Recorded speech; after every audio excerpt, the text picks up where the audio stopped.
chat. How we doing tonight? Welcome. Hello, Will.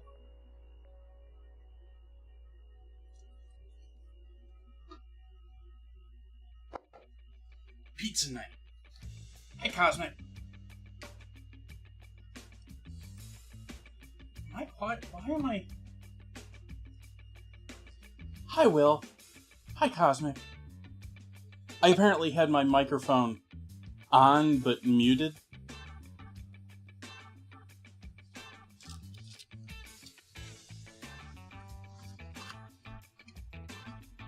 Well, welcome in, everyone. Happy Friday to you. Hopefully you've had a good week.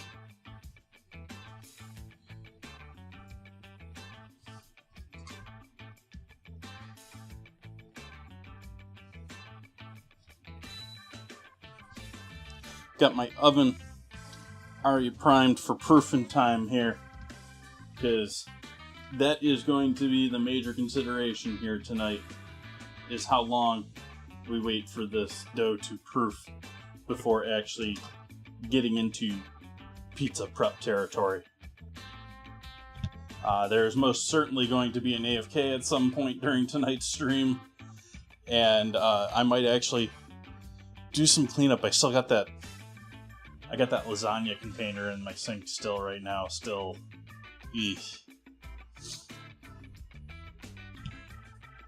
Hopefully you are all well. Hello, Buns.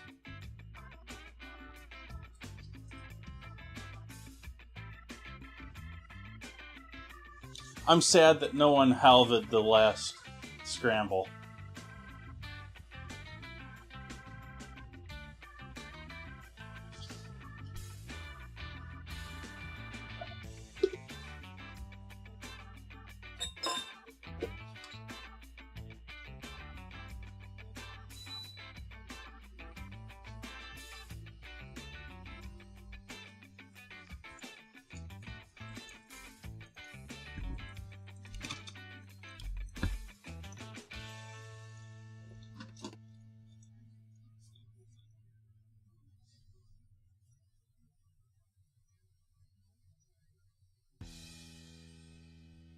Nice, Cosmic.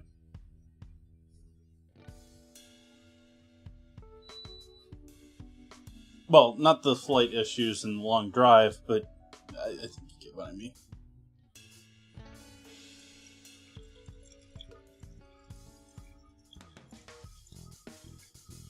Detroit-style pizza is a square-style pizza. Well, welcome in, Schizo. It is a square pizza done in what originally was described as an oil pan. Up here. What do you...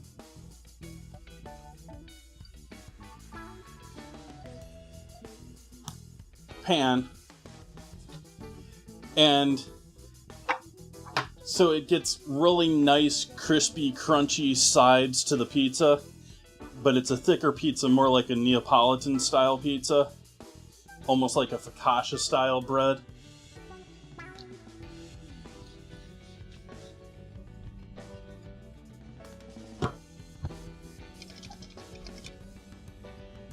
So light and airy crust, but thick, with crispy edges to it. And additionally, you use Wisconsin brick cheese, which is an actual cheese. It's not, just brick cheese from Wisconsin. And additionally, the sauce is traditionally poured over the top rather than underneath the cheese. The idea is when it goes in the oven, the cubes or chunks of Wisconsin brick cheese melt and sort of become pools, sort of like fresh mozzarella does, in between the sauce on top.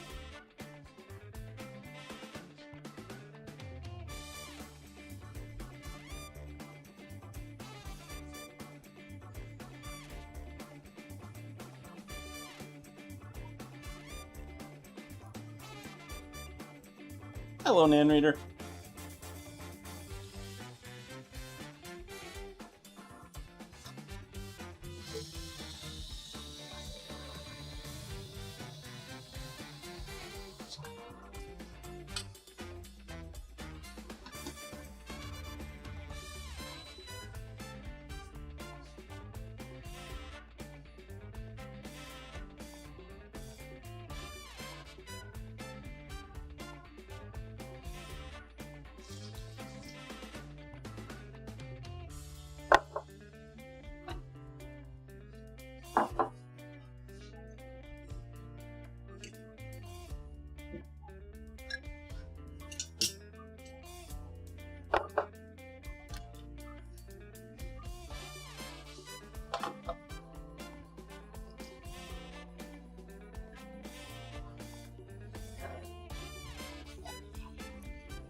Thank you for the follow.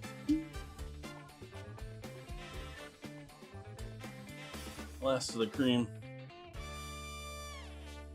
Or half and half.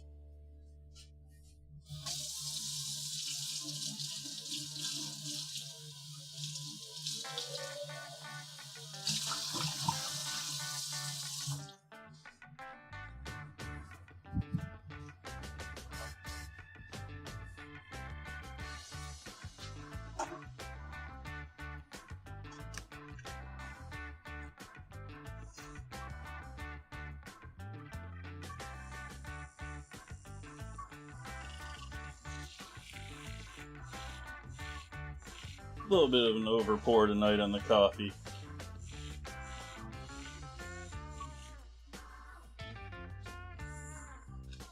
Little too full there.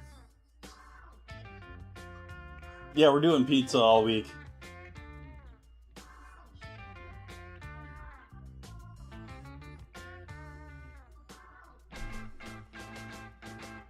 Thank you for joining me, everyone.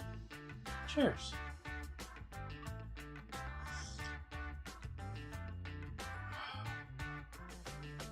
So we're starting with getting our yeast going for our dough.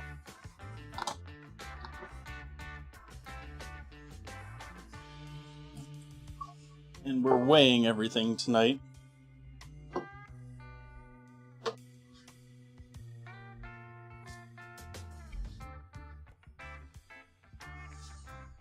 Nah, we'll just use another. We'll just use the other measuring cup.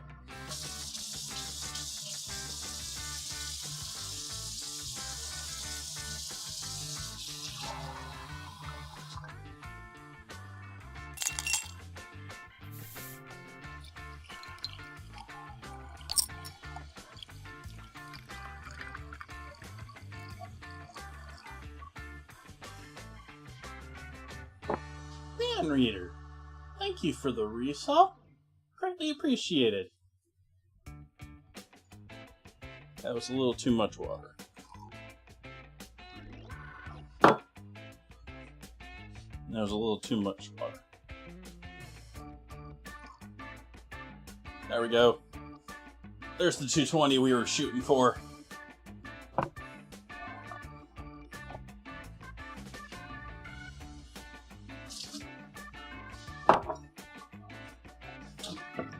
Get over here, yeasties.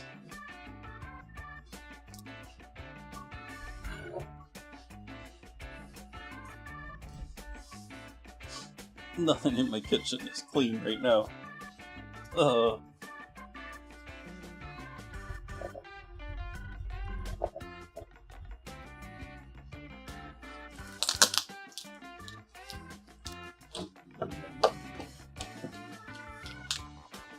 So we got yeasties in our water.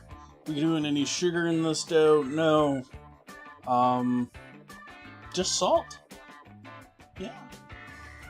Water, yeast, salt, flour.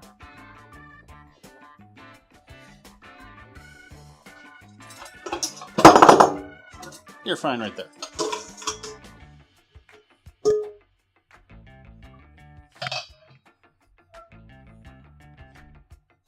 And sorry, chat, you can't see the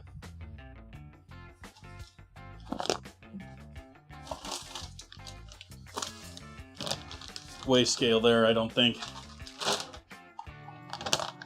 Hey, Switz.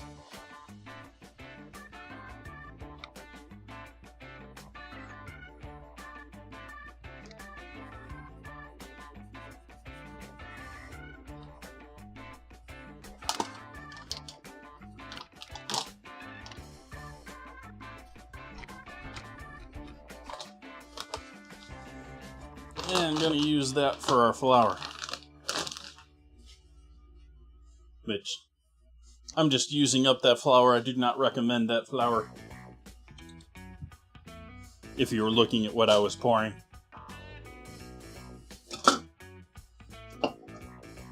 Not that King Arthur makes horrible products. Yeah, I'm just not. I'm not trying to say that they're all that.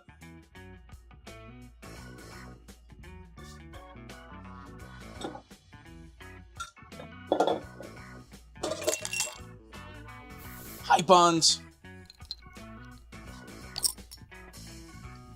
Thank you for that resub. Less than 3. Woohoo!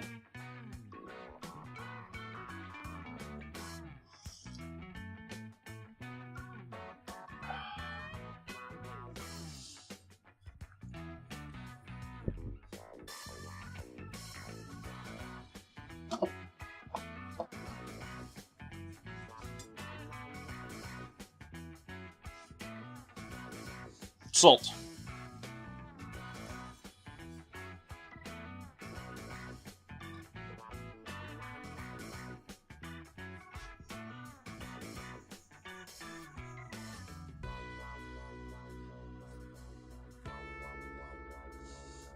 When is pizza pie? Pizza casserole?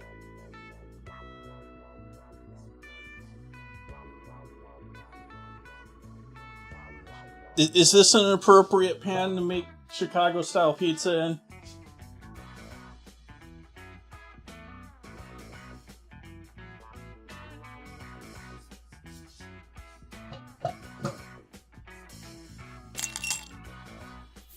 Buns!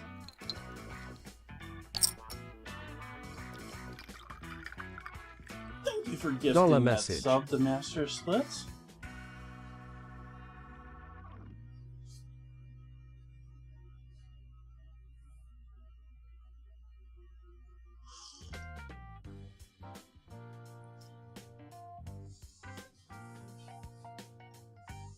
Well, to be honest, Michael, my experience is... Welcome in, Michael. With Chicago-style deep dish pizza,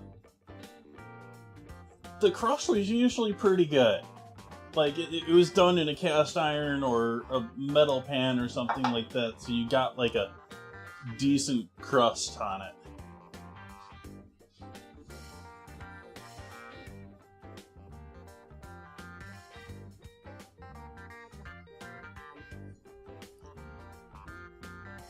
Well, at one point I had frozen pizza as an ingredient challenge, and I turned it into the crust for my casserole.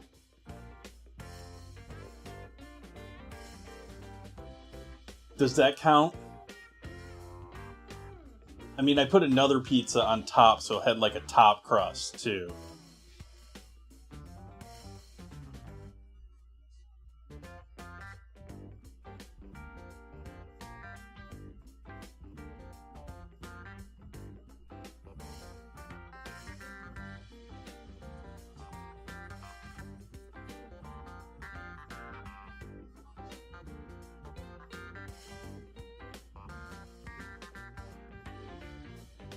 I think that yeast is nice and active there. We got some nice bubble rings forming there from where I put the flour in there.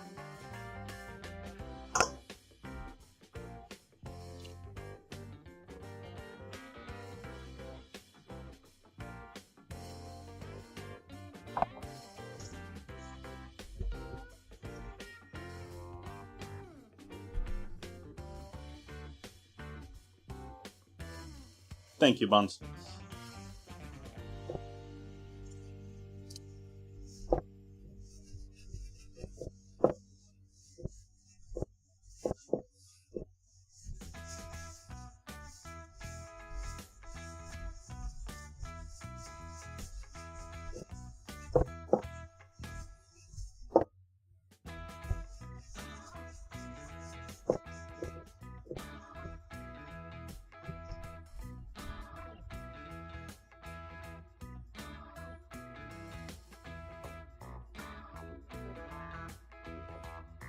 Well, I have done the 30-plus inch sub sandwich.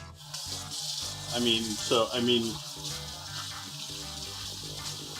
the problem with the 6 feet deep dish pizza, I mean, I get the death joke there, but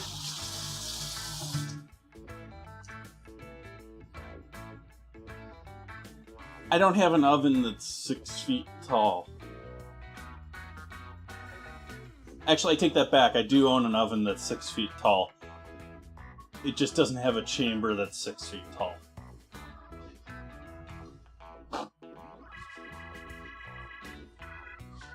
My trailer has a double stack oven on it.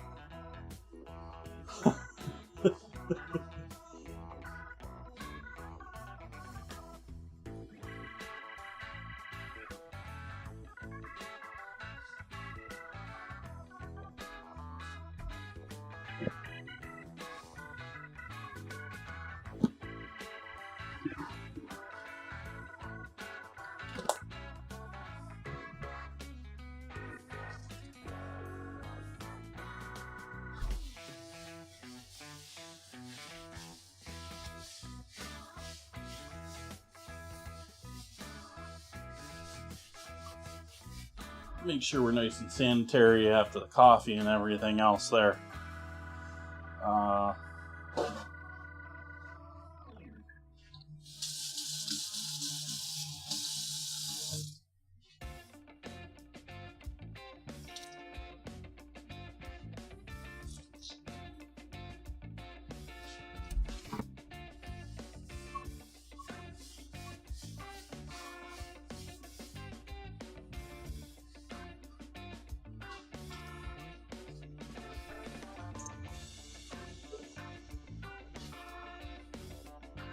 That was the last of that flour, so I gotta get out more flour for Dustin.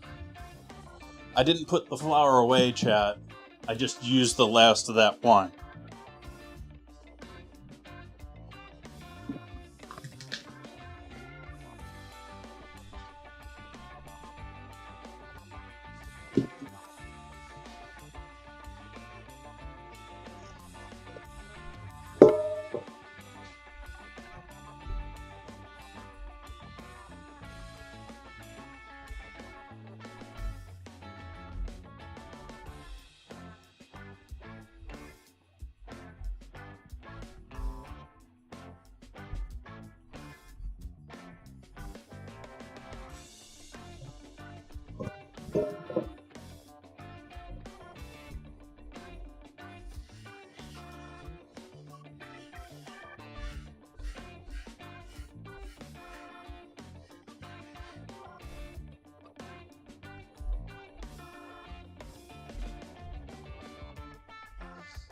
Anyone having an aperitif tonight?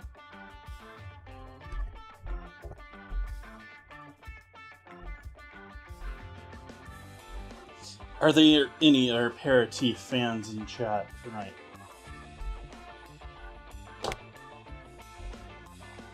He asked, not knowing if anyone in chat even understands what an aperitif is.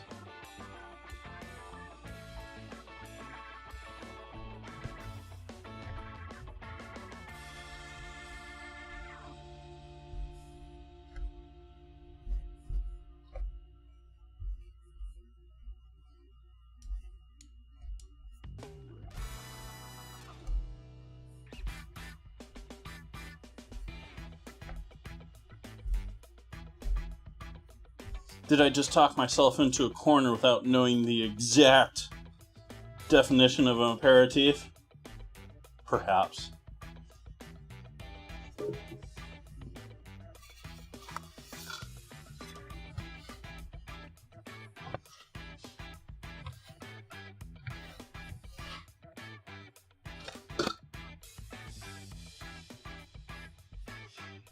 My general understanding is it's a beginning drink. It's a start. It's a palate.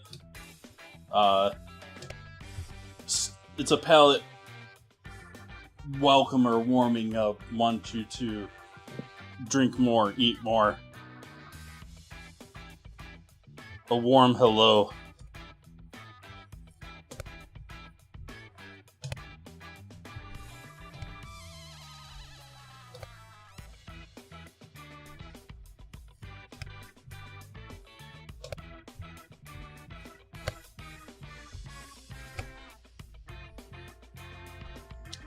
Things like, I think of, typically what I think of when someone mentions aperitif, I think of, like, Prosecco with fruit, or some sort of high alcohol, high acid, Oh, they're doubling up on me these days.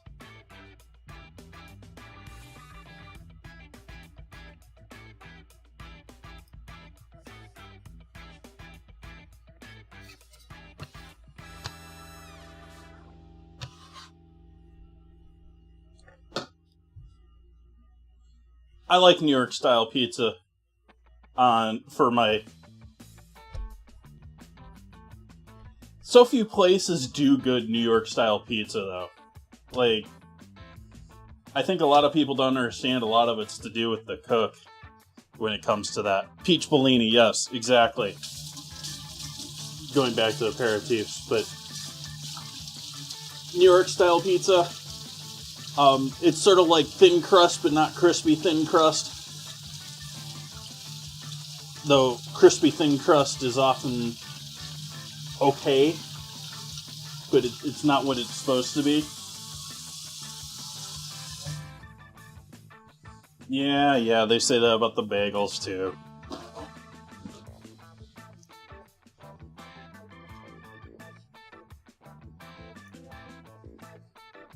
I think it has more to do with the city being wide awake in the middle of the night and their people being willing to work in the middle of the night compared to just about anywhere else in the world. And so, yeah.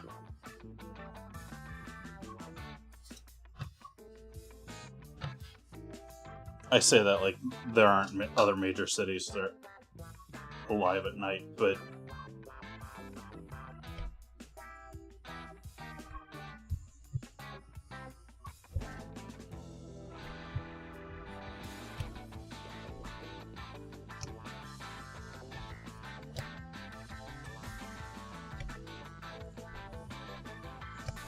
I don't think anyone's proven the science behind that. I think people just say that. Hi, Ratty Patty.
Ooh, we're missing some frames tonight.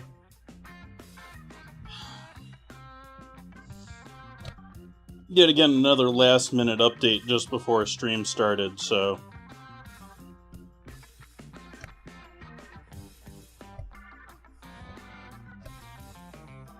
I guess it's update season, even though I just completely redid OBS. I guess I gotta do it again.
Smarties still are awesome.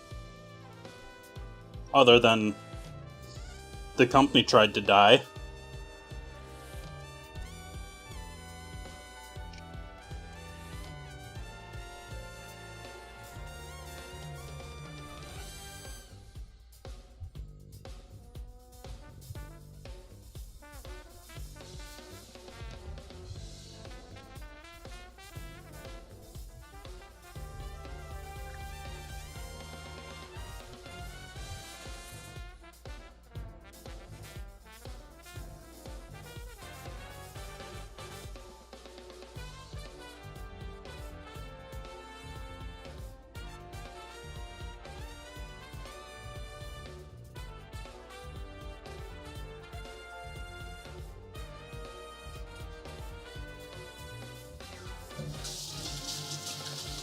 Now, did you scoop, or did you moisten the stick?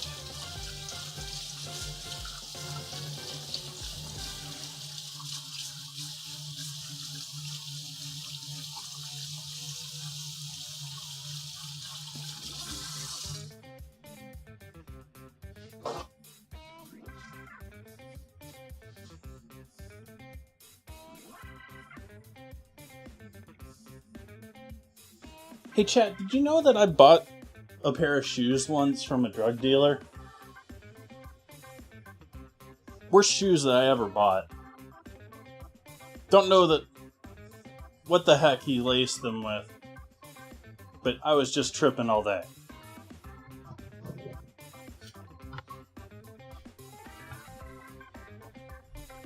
YouTube dad joke.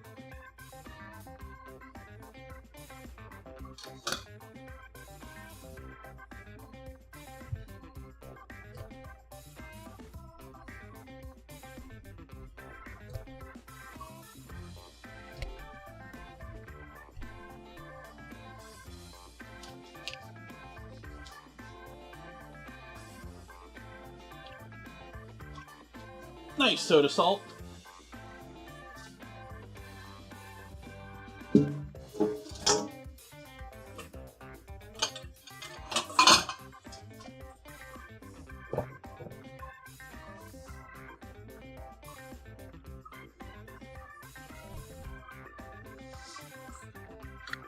Why are you skeptical about it? Is the sauce protecting something between the cheese and the dough? Do you prefer your cheese to slide off?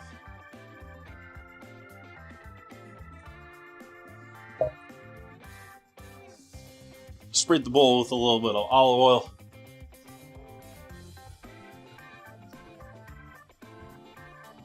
Put our dough in there.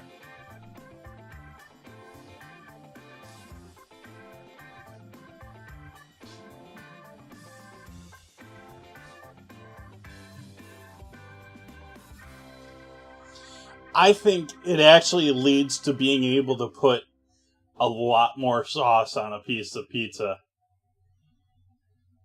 So it's like, do you want a nice thin, even layer of what is typically a very thin, heavily pureed sauce? Or do you want thick and potentially chunky sauce that you can have like mounded on top of your piece?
I've heard people defend that the sauce on top is not necessarily a Detroit-style pizza characteristic.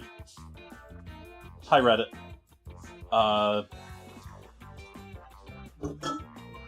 Yeah. I heated the oven up to 170 earlier and turned it off before stream. So it should be nice and warm in there still right now. It's not 170, but it should be nice and warm. So I'm going to throw the dough in there to help it proof a little bit faster.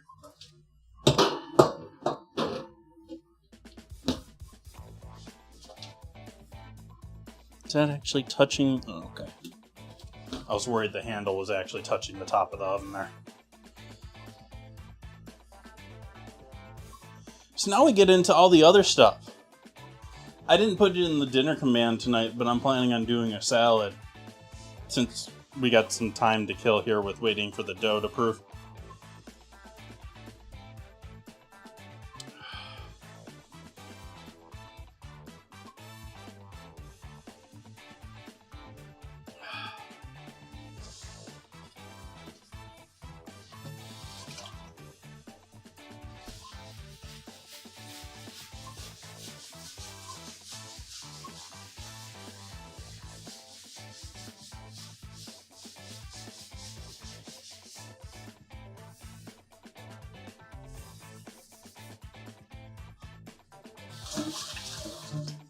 Well, I've got some Roquefort dressing.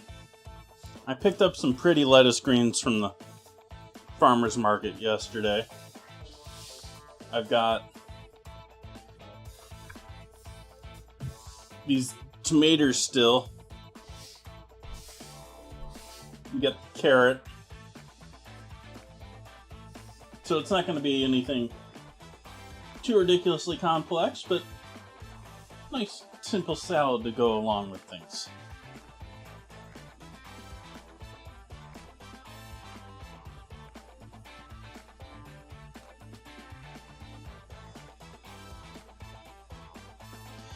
I think it depends on how it always depends entirely on how you're doing it, Michael. What works for your setup. Mine, the recipe that I follow and the pan that I'm using, I find it's better to pre-proof it, and then you've got a nice piece of dough to work with, because then you can stretch that large piece of dough out on the overall pan much easier. Whereas if you're just doing it in the pan entirely, you're probably going to pull and tear on it a bit more. It's probably actually going to be a little less even. But I don't know. You can try it that way. It's just a matter of time, how much time you want to give it. I will say the more time you give dough and yeast, particularly yeast, to do its thing, the more flavor you're going to develop in whatever you're working with. That's why you have a fair number of, especially pizza recipes. This is sort of different. I mean, it's a 2 to 3 hour recipe that we're doing here tonight, but actually it's like a 3 to 4 hour recipe. I lost my place of where I was going with that. The more time you give it, and a lot of recipes, the difference this one is an all-in-one recipe. A lot of the time, pizza doughs, pizza stuff, and a lot of reason that I just go and grab frozen ones is they typically start with a poulash or a proofed mother, sort of like sourdough almost, that has had time to sit in the refrigerator to give it the full yeast flavor. You know, you've had yeast live their entire lives and sacrifice themselves, and the cycle of life has happened several times.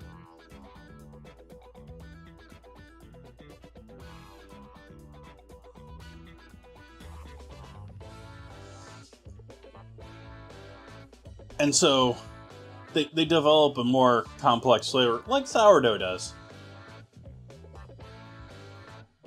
So the more time you give it, the better it's probably going to be, regardless of how you're doing it.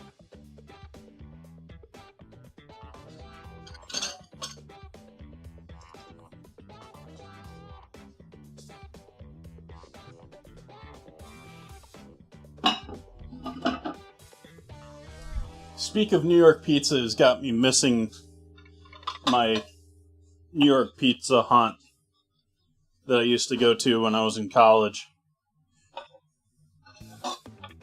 Now, I wouldn't...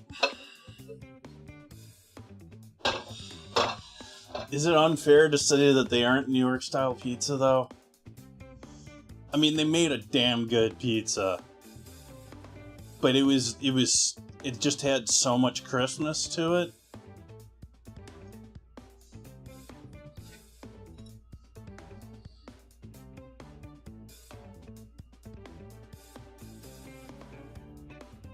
Absolutely, this is near, like, Neapolitan-style focaccia and Detroit-style are pretty much all very close cousins. This one in the steel pan, that's not necessarily a thing you get with focaccia a lot of the time. But, I mean, this is great for making focaccia, too. I mean, you get a nice crisp outside on your focaccia.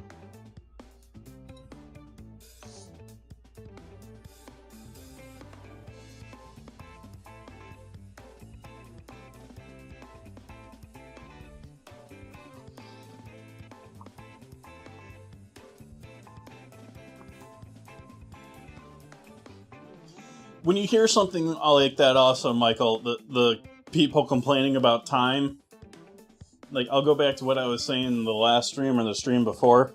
Like, it is so common for recipes to just dump time to make it seem like their recipes are quicker. Because it's going to get them more clicks. It's going to get them more views, People will want to go and see the 30-minute version versus the 1-hour version, whether or not they actually take an hour.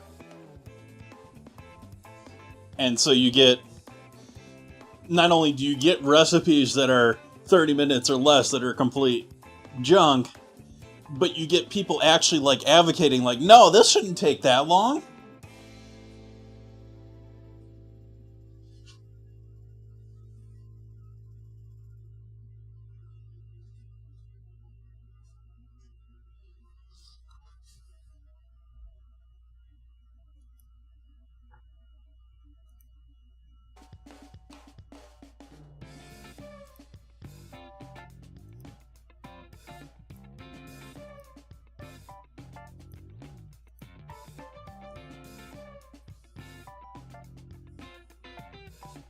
Sheet pan dinners I can get behind.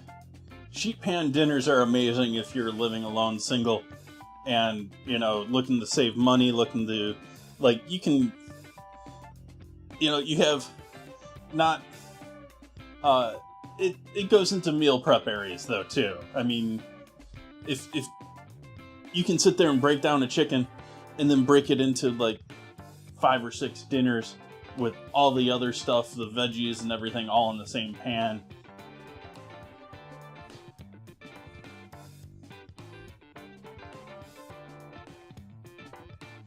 But yeah, there's so much marketing and recipes, which it's really weird.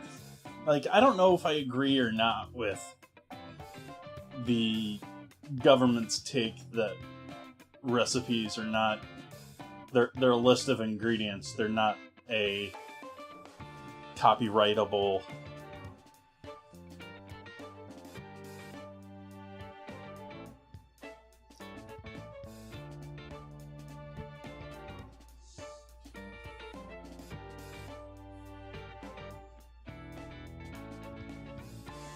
Let's see, what's her name do $20 meals now?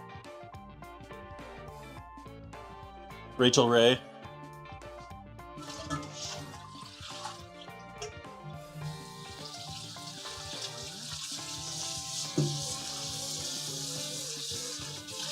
Like, she was stretching it back then.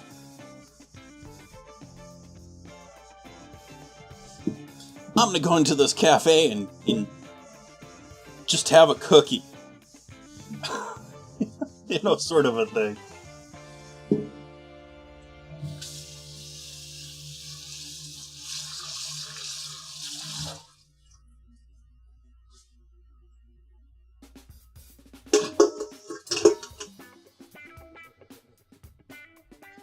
Oh yeah, I never really, that fell into, late night mindless, the TV is on, where's the controller, I don't feel like bothering.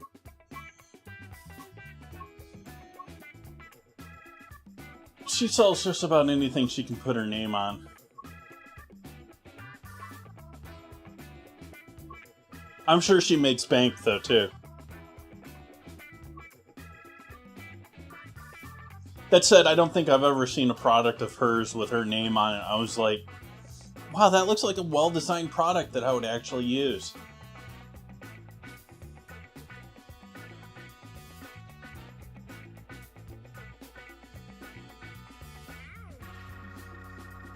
But that's actually, like, that's getting to be a huge thing in food. Like, food is becoming a major merch thing now.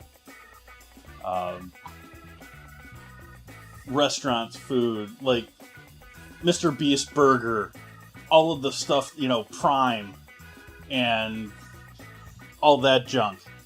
Like, it's always sort of been there, where, you know, celebrity pushments and stuff like that. But, like, you didn't see, like, it sort of, like, has progressed from, like, restaurants and booze, and now it's coffee and just about, like, everything else in food.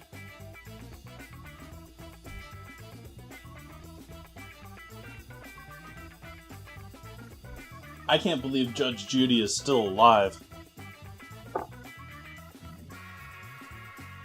She looked old when I was a kid.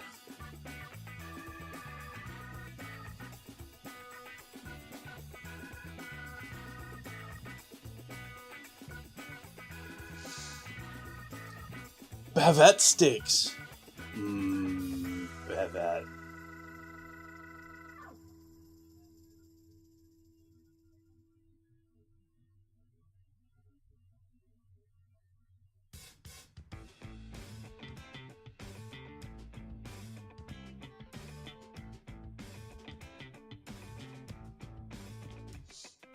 Yeah, like, even now we're getting to the point where late night, which the late night actors, or the late night stars, like, their shows are entirely, like, product placement after product placement after star hyping thing, followed by advertisement, followed by product placement by product placement.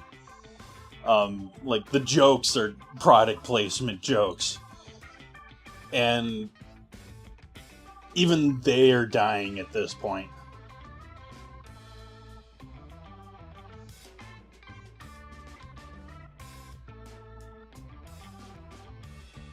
I have not had cable or a TV service for quite a while. I've been bouncing back and forth whether I have one or not since early 2000s. Like, my first apartment, I was like, I don't need a TV. Why am I bothering with that? And then I got gifted a TV. And so I had a service for a while. And I moved out here, and when I moved here, my cost of cable versus internet. So, like, I think I moved out to California. I canceled my TV, or I didn't buy TV when I moved out here. I got a TV, and so I got TV service for a while. I had YouTube TV for a long time. But YouTube TV used to be like $20 or $30 or something like that, and now it's like 70. Like, they increased it like 2 or 3 times, and the last time when they added Discovery, they almost doubled the price. And I was like, I don't care about Discovery. Why am I being forced to pay for this? And so I ditched TV again, and then I moved out here and moved in here, and when I moved in here, my cable service was the same as internet for with or without. And so I got it with and ditched it. And I've ditched my internet since then with them too, but that's another story.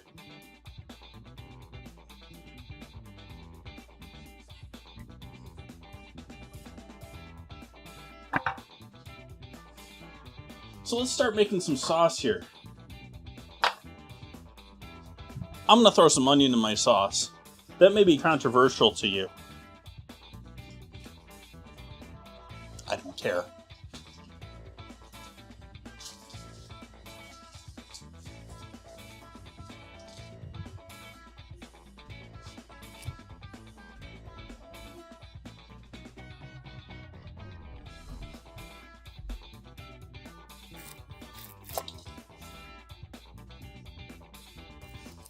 I'm glad that's exciting for you.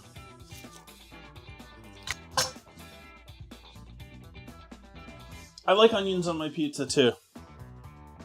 But I like onions in like everything. I'm such a onion slut.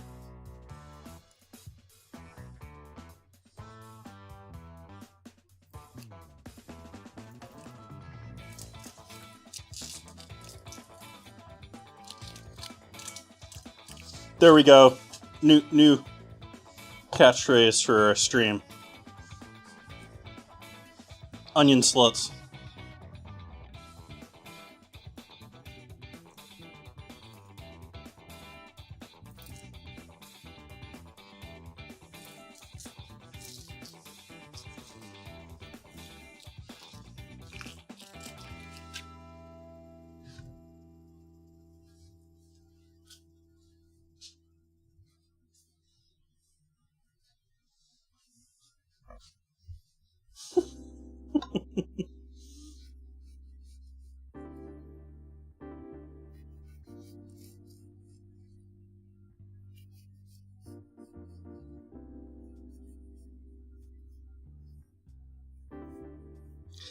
Darn it, now I'm thinking of egg slut and realizing that I need to make an egg slut sandwich on stream sometime.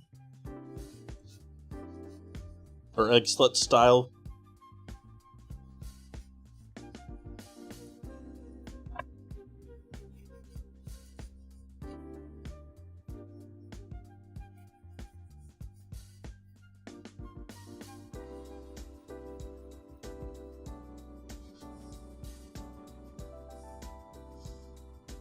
What does that mean?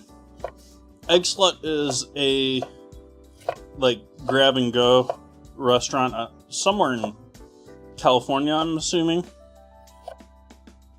But they're known for having just like enormously fluffy folded pieces of egg in there.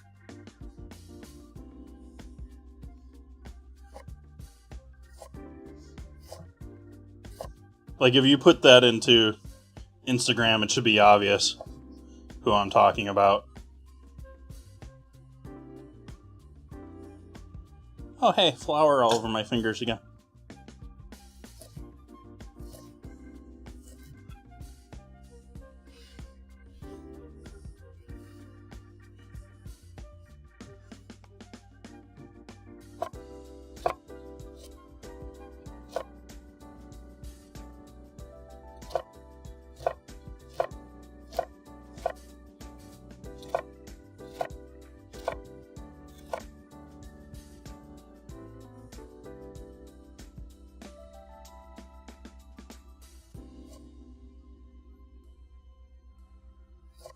Huh?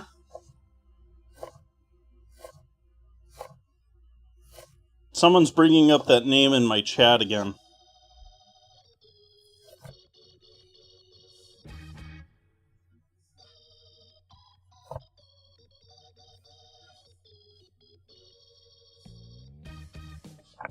America's favorite trailer trash food seller.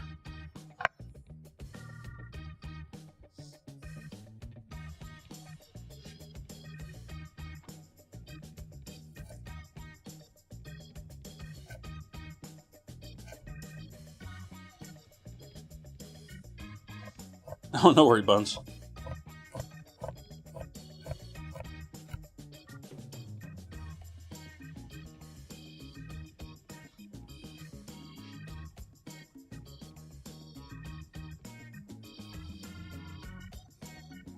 I'm still mad now that I found out that Mark Sermons is the reason that he's such a big name. I've lost so much faith in Mark.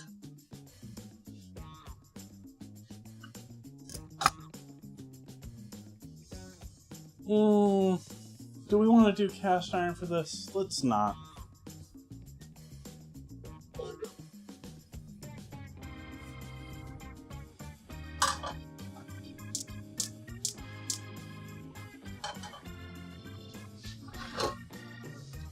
Zoom right.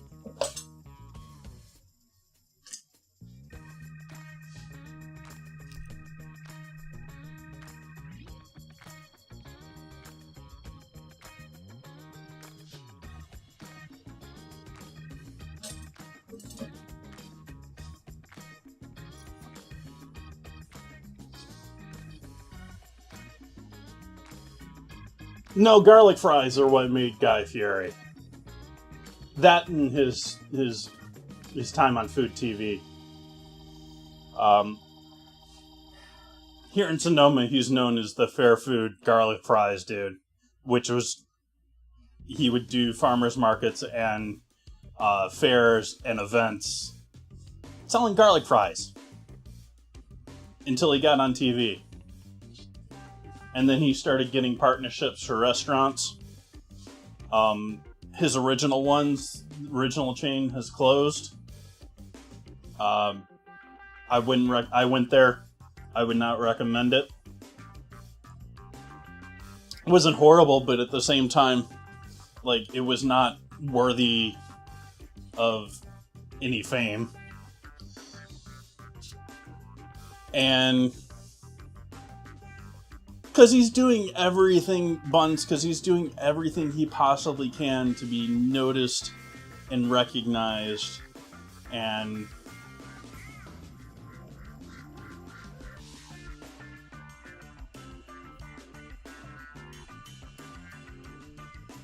it irritates me no end. Every single time there's a forest fire in Sonoma County, I mean, we pay our forest fighters. They're employed. They get meals. They're sort of set up for feeding them.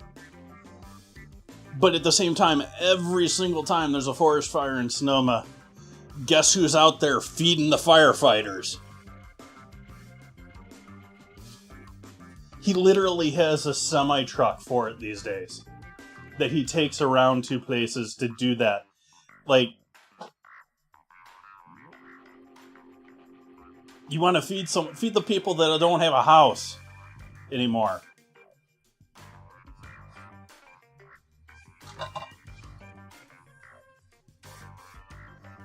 Okay, that got a little too hot because I was being a bit steamy myself.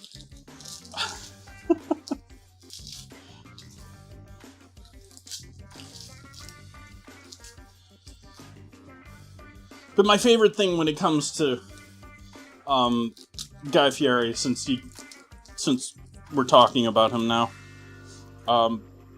was the New York Times review of his restaurant.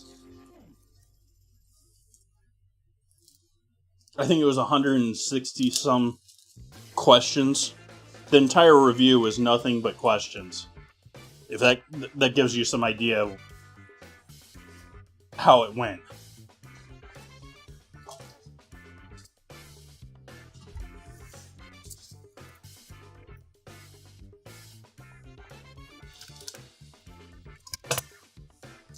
Escoffier.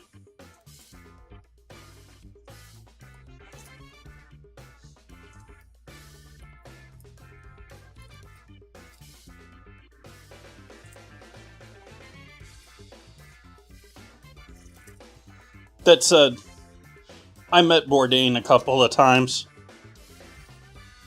and Escoffier, he's like the father figure of the modern cuisine, restaurant cuisine. He essentially defined what restaurant cuisine was initially. I say that and realize that that's not probably the truth, it's what I've been sort of taught and what I've been brought up with, but we're finding like Egyptian restaurants these days and stuff like that. So he defined the French food restaurant future. And I've talked about his book before on stream before too.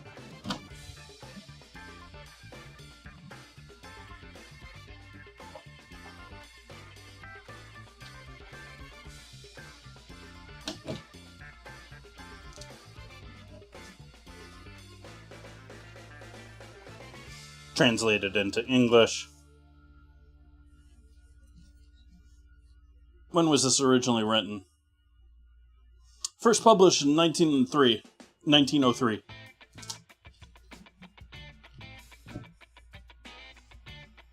But this looks like this has got way more recipes than it looks like it does. I'm saying that, I mean, this is a 2-inch thick book here. There's thousands of recipes in here, I think. Yeah.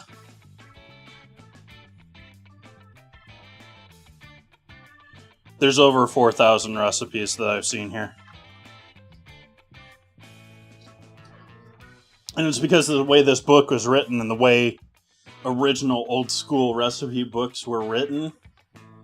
It wasn't like you have this list of ingredients and set of steps. It's more like you have definitions. And so, like, you look up the definition of your recipe, and then you have to look up the definitions of the words in your recipe. And so, like, there's all sorts of sub-recipes upon sub-recipes.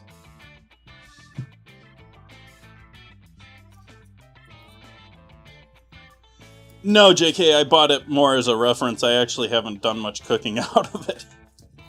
But that's because of the style. Let me pull up a recipe here. Like, the recipes here are like a paragraph, you know? Let's find something that catches my eye here.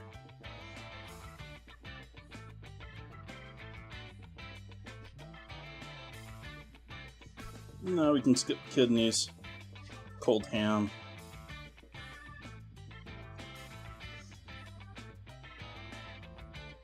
Stuff the fattened pullet with 400 grams creamed maize with 50 gram diced pimento in the usual manner. Like, this is the recipe. The usual manner. Arrange on a dish and surround with alternate molds. And so, like, you do this, and then you look up how he wants the rice pilaf or the fried bananas.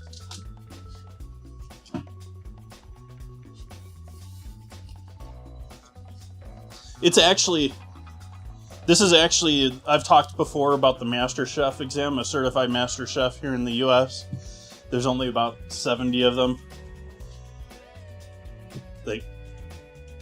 And this is actually one of those tests where they won't know what recipe they're getting, but they will get a recipe out of this book, and then the next day, during the test, they have to replicate it.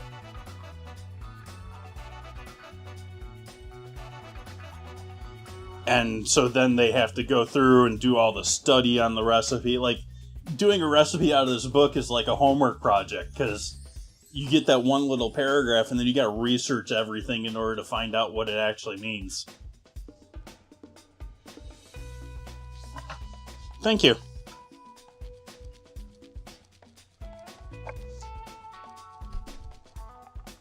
I forgot the garlic.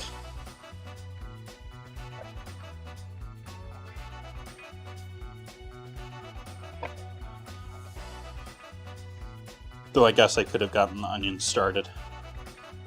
But whatever.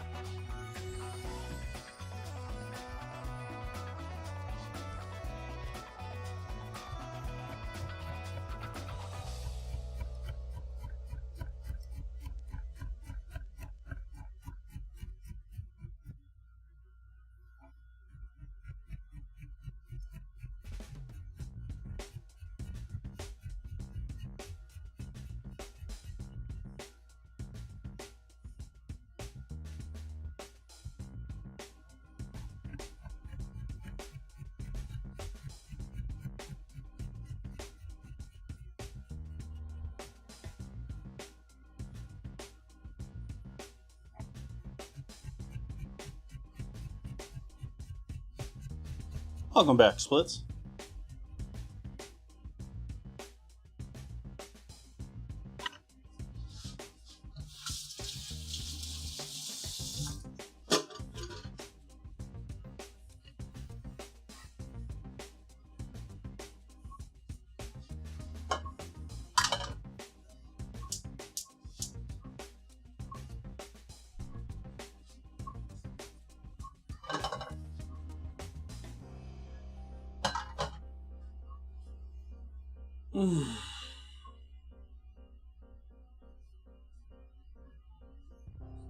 Chat's amazing.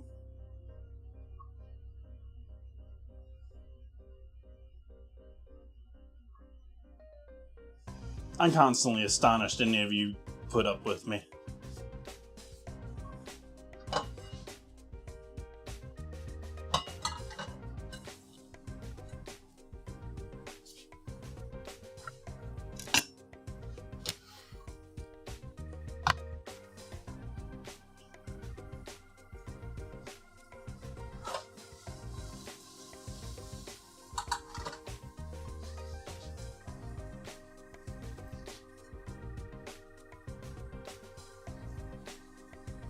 Onions in with the garlic. Not doing any carrot. Some people put carrot in their tomato sauces because they like them a little bit sweeter. Some people like putting a whole carrot in there and like cooking it into it and then taking it out.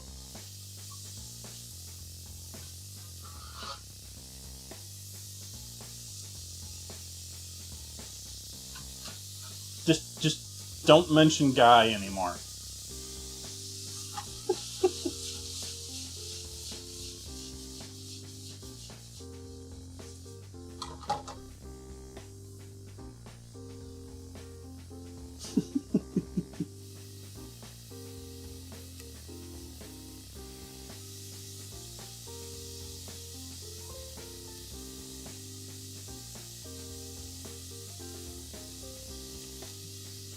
Like, not even the restaurants he opened up after his first set of restaurants closed.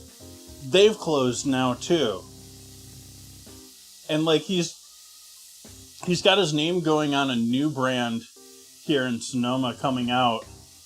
But it's really, as I see it, an established pizza company that's here in Sonoma County that's changing gears and opening a new concept with his name on it.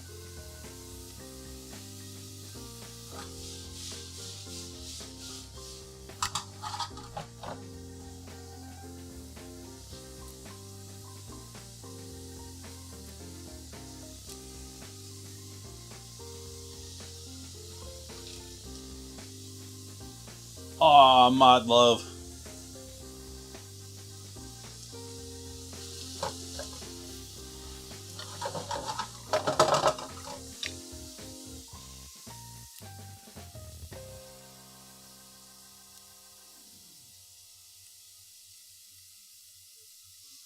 By the way, it's an extremely creative new concept.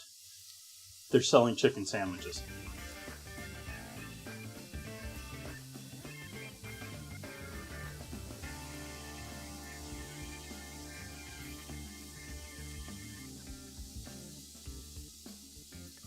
Now that actually surprises me, Buns. Like, that the streamers have put up their own awards ceremonies. That Twitch hasn't jumped on this. Like, why isn't Twitch owning this? Like, why aren't they just, like, controlling this and putting their name on it and getting the free advertising?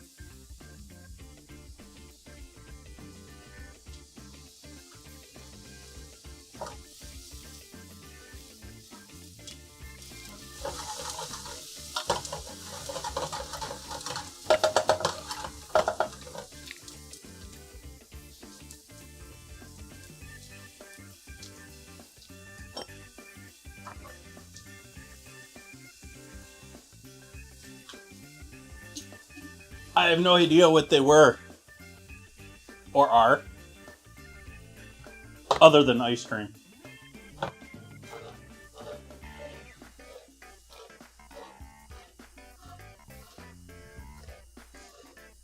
Pretty sure peas and broccoli will not be big hits.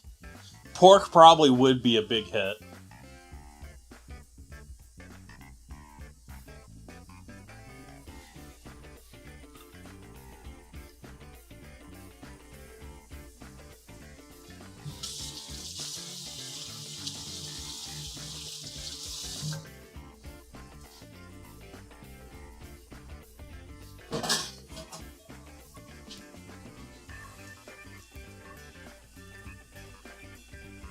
Yeah, and that's not much of a... Unless you want me to replicate McDonald's food, which you...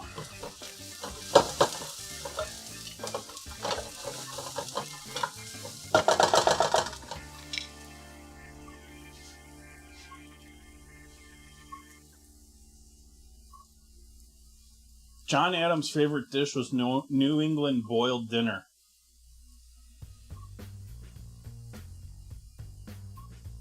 Makes me wonder, what is New England boiled dinner? Like, what did they boil? Is it like beef and potatoes? Or it's New England, so it's probably like seafood?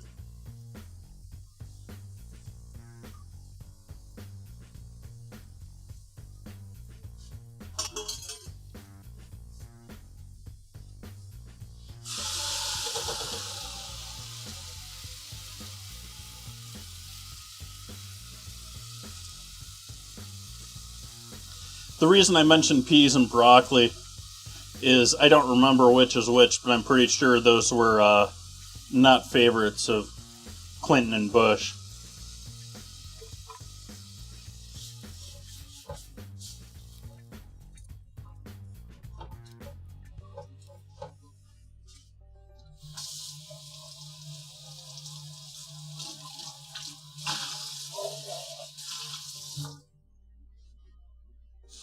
Yeah, I'm not a big fan of boiled beef. Beef stew is nice, but in general, boiled beef I could live without.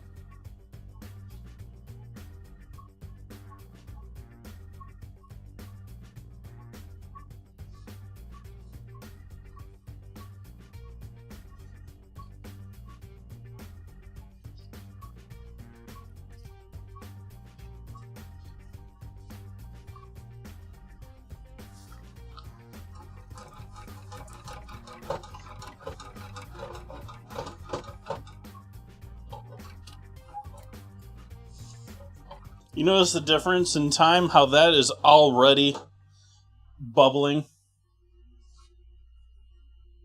Yeah, I am not making animal-shaped dino nuggets. Sorry, chat.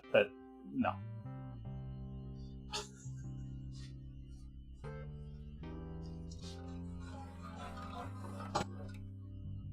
So we'll turn the flame down here considerably to a simmer.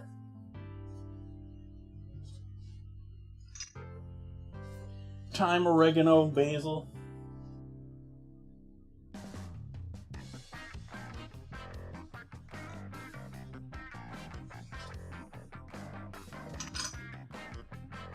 I used to find it hilarious. I don't know if it's still there or not.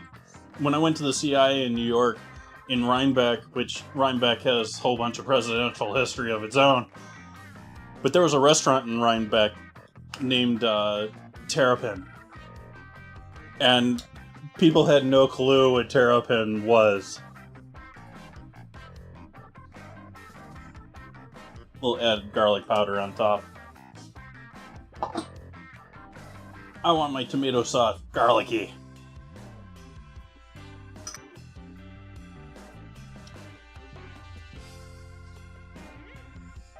Dried oregano. Heavy on the dried oregano.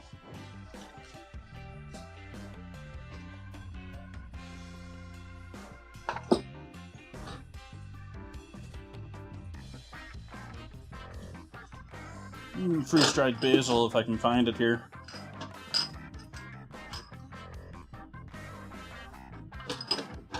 Of course, always in the back, because I rarely use basil.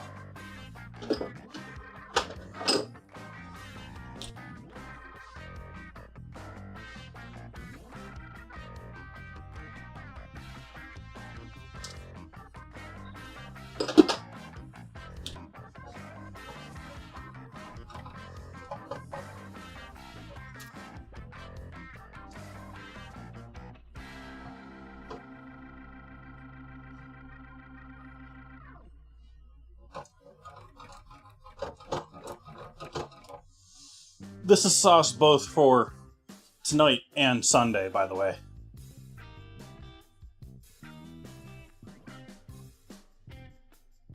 I'll see, there's one I can do splits.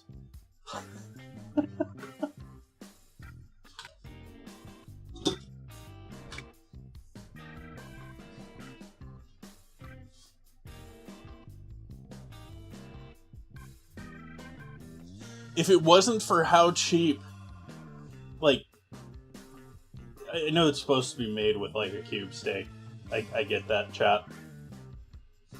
But if it wasn't for how cheap of a piece of meat country fried steak typically has,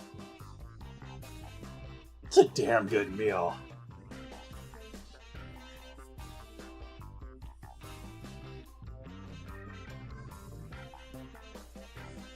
Chat, how can you not guess gastronomy? I mean, it's the science of eating.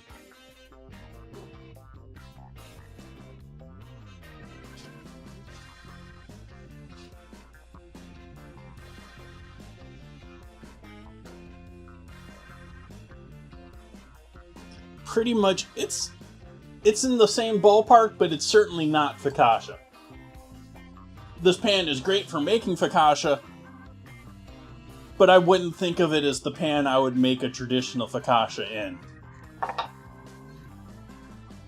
I think there's a lot of overlap there between the two, because the dough is relatively similar. Welcome in, Zerudo.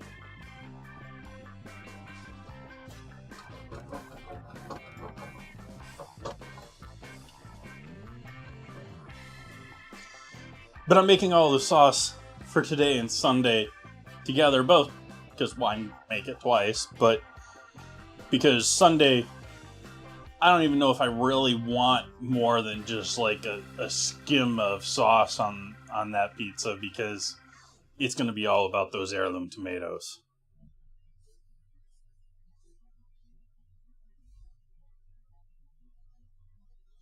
But Zerudo, you also often have, when it comes to Detroit style, the whole cheese to the edges, and you get a lot of burnt crispy cheese on the sides of your pizza. So,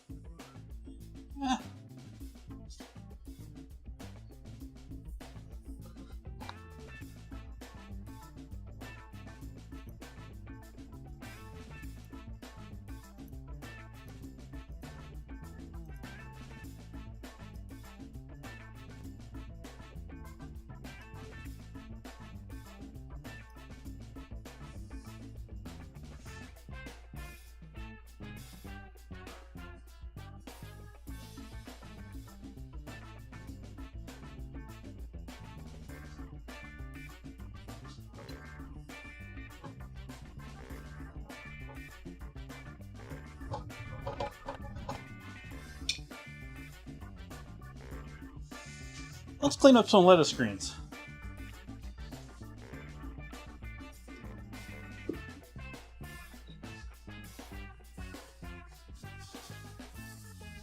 I'm going to discover there's a ton of flowers in here that's not going to wash easy, are they?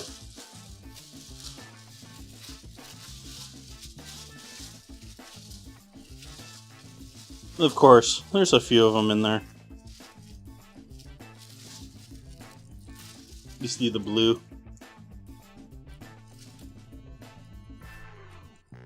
Blue flowers.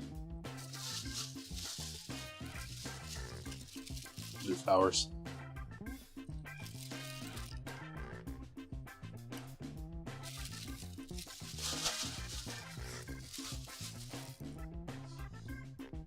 So I'm going to take that as washed lettuce. It's still wet in the bag.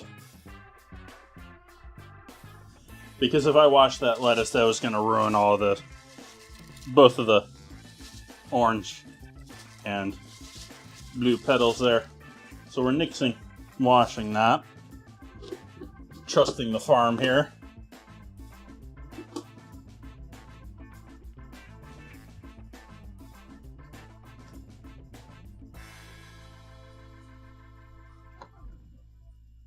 What about Eisenhower? I was mentioning Rhinebeck. Eisenhower, Rhinebeck. Yeah. Ooh, Nan Reader.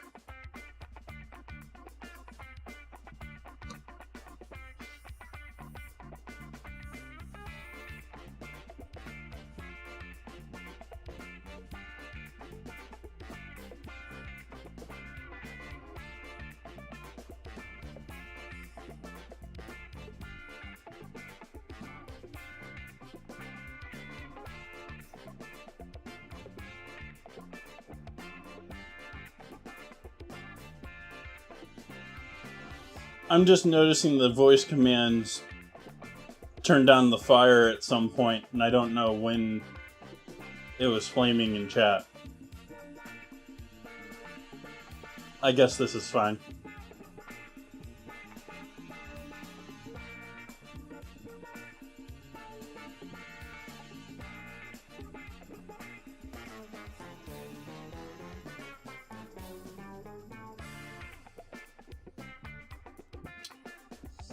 Did it not play? Are we still connected to OBS properly?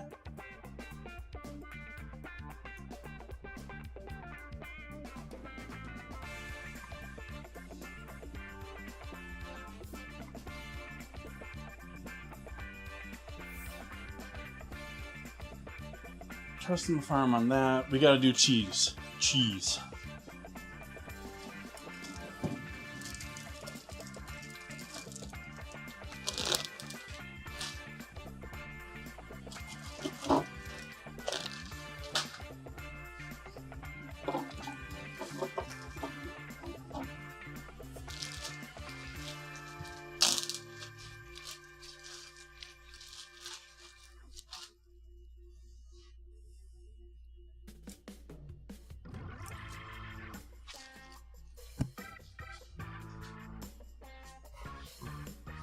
Uh-oh.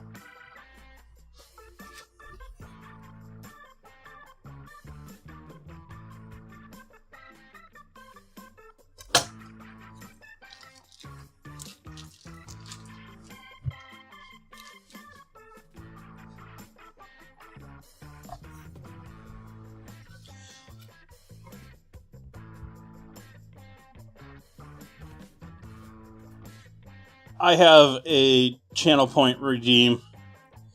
Make me go AFK. At least I assume that's what Buns is alluding to. It's certainly what Buns is alluding to when it comes to hair down. Because that's also a ridiculously expensive channel point redeem.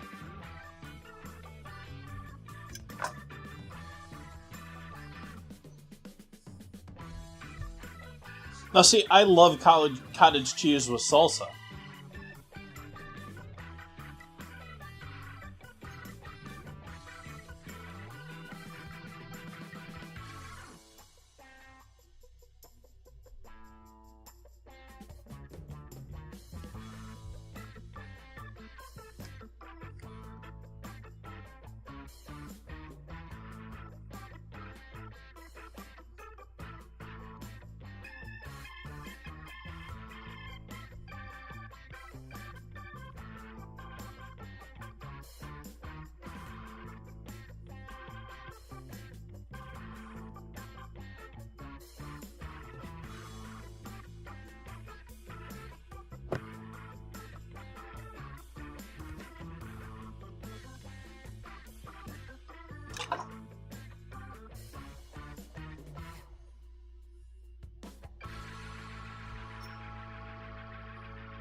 Chunking my cheese up here tonight. Doing my best to dull my blade while I'm at it, apparently.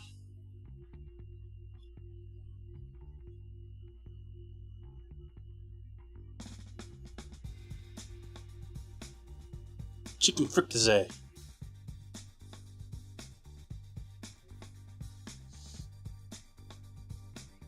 Oh, Bill Naps.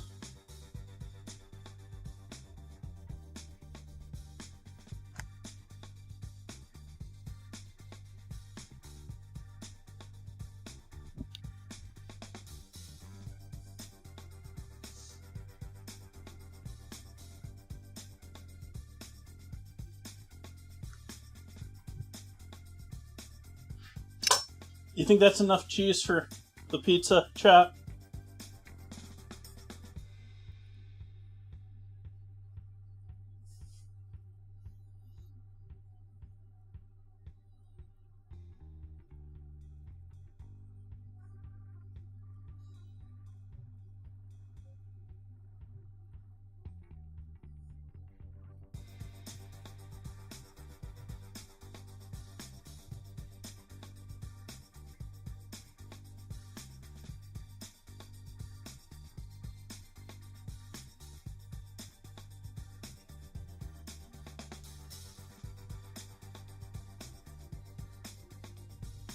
This is Monterey Jack, because I cannot get Wisconsin brick cheddar easily. I can order it online, but I've repeatedly failed to do so. And so I'm glad that Michael says that you can never have too much cheese, because we're going to combine that with some of the shredded mozzarella I've got here too.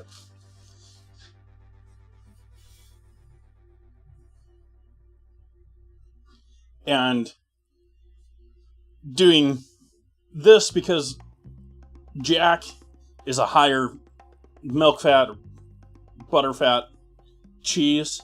The fat content is a higher percentage compared to your typical mozzarella, especially this mozzarella.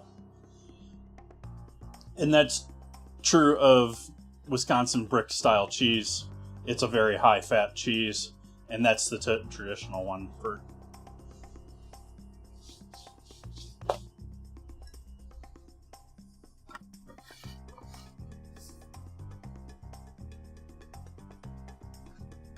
cheese. That one was too big.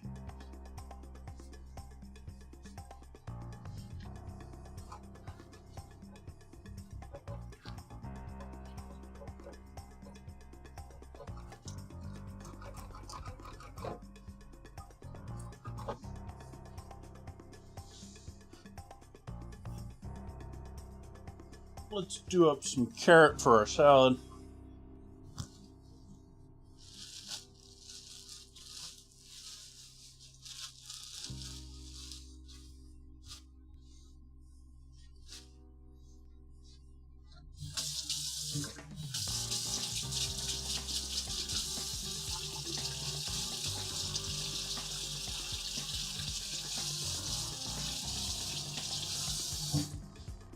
There's a cheese company that's here in Petaluma that sells curds, and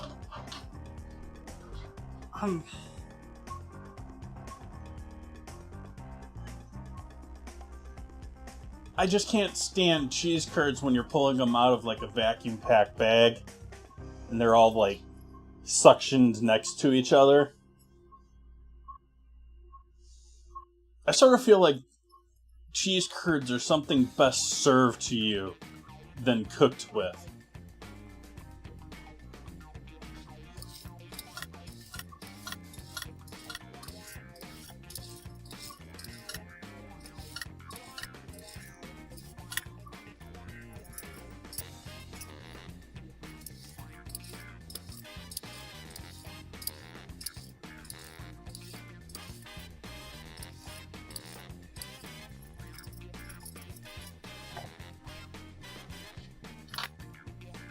Oh, I like cheese curds, and I mean, Culver's makes some nice fried cheese curds, even though there isn't a Culver's anywhere in Sonoma that I'm aware of.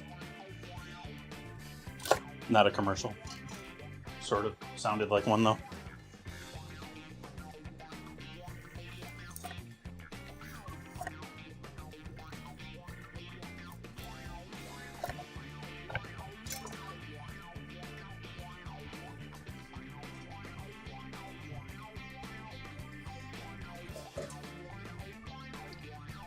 And you gotta have cheese curds if you're gonna have proper poutine.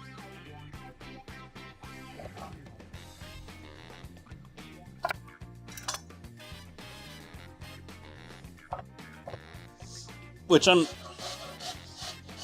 done poutine on stream before, but I sort of feel like I failed at my poutine on stream.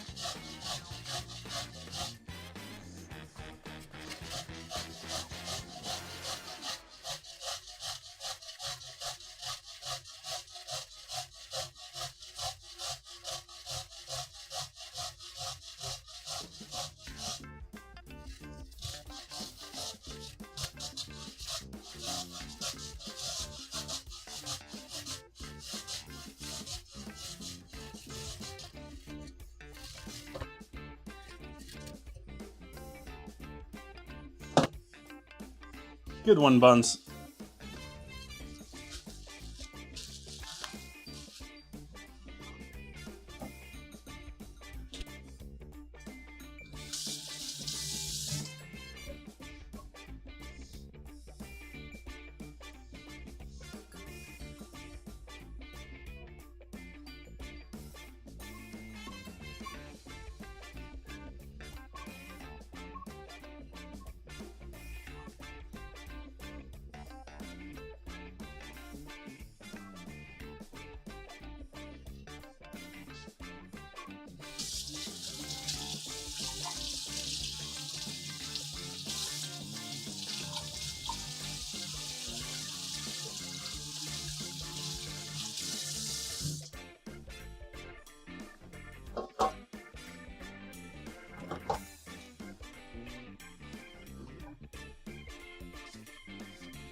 That's too much salad.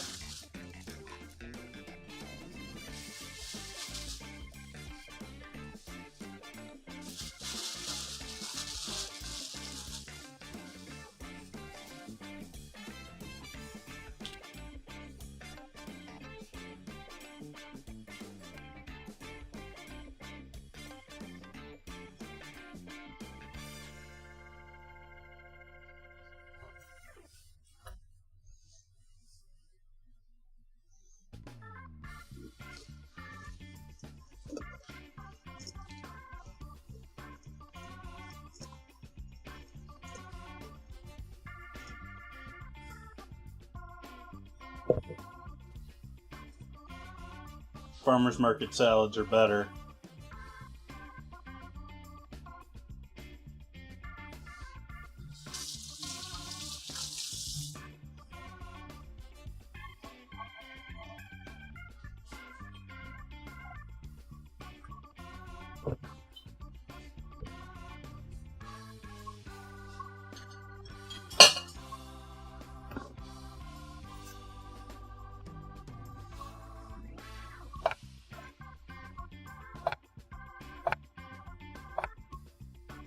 This is my new favorite way to deal with cherry tomatoes or grape tomatoes.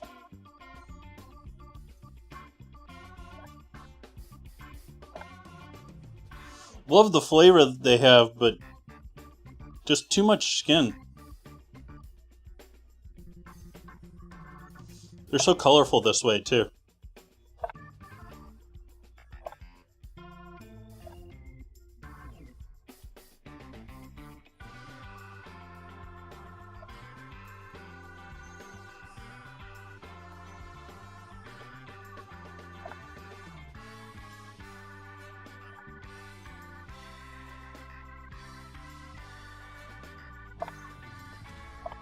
Cutting board camera.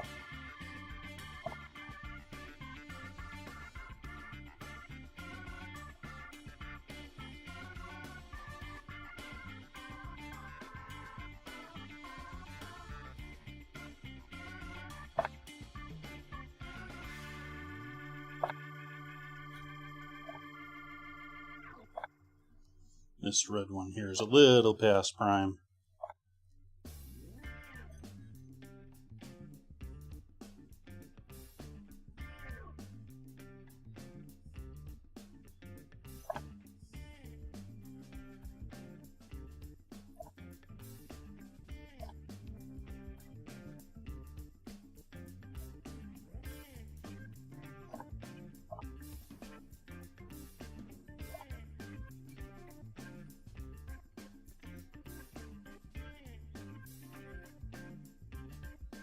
I'm waiting to throw the tomatoes on there because they're gonna...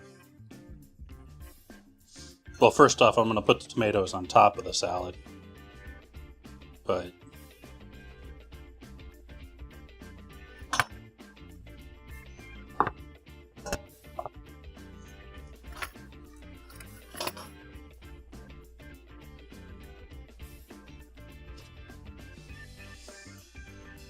How long have you been streaming tonight, chat?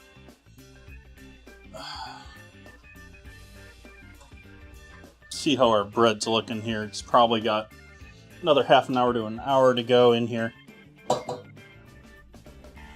It's happy though. It's doing its thing.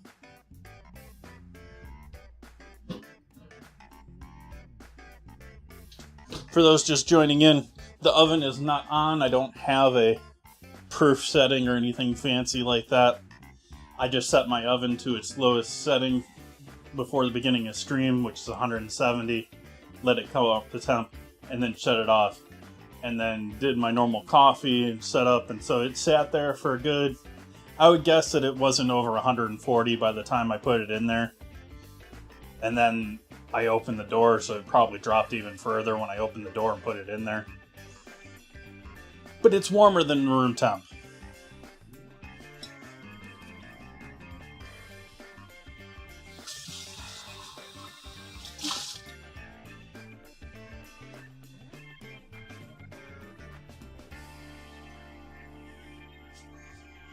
I haven't had to get any water yet, chat. And it's good, because I don't hardly have any water left.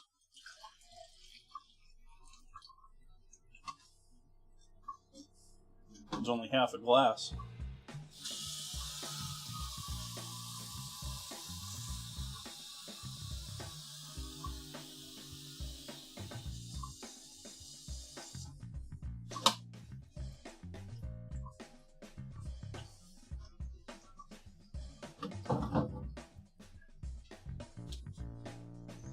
Here's one for you, chat. Should I put green olives on the pizza?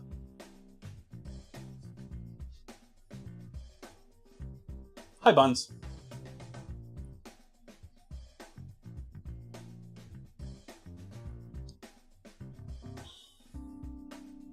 Uh-oh, mixed results.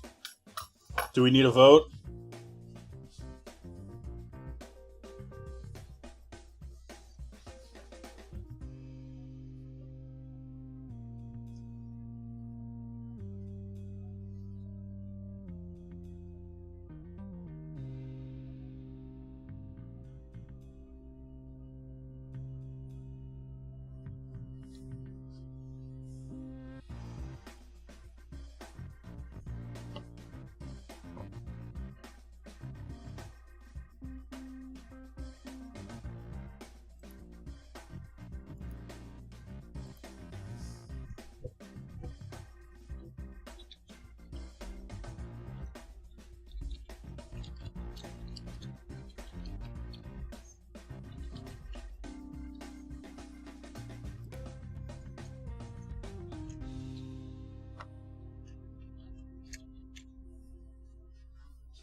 There you go, poll in chat.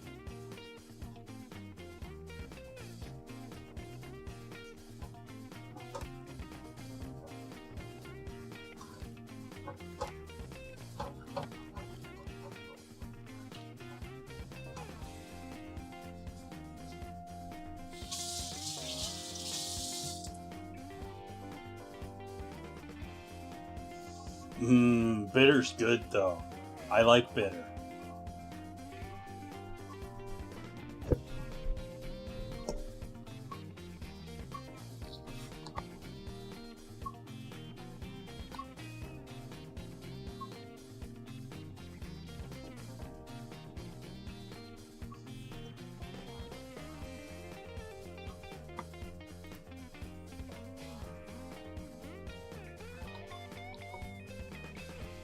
Ooh, surprise finish there.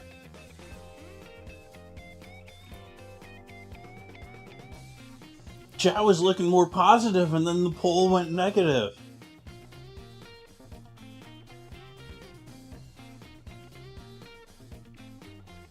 I feel like chat's going hot and cold on green olives.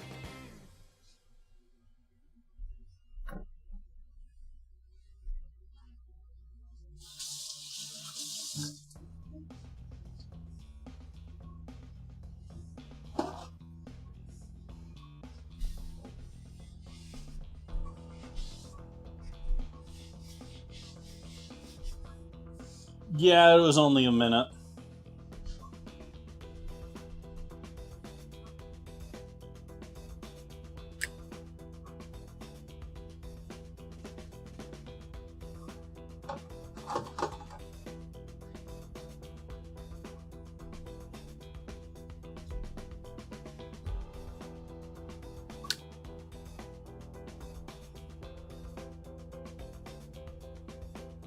I wonder if I'm just hearing it. I gotta... trying to remember.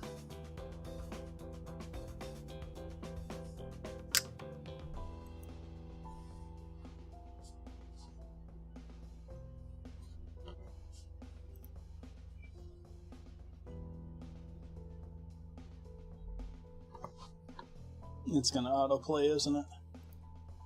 Yeah.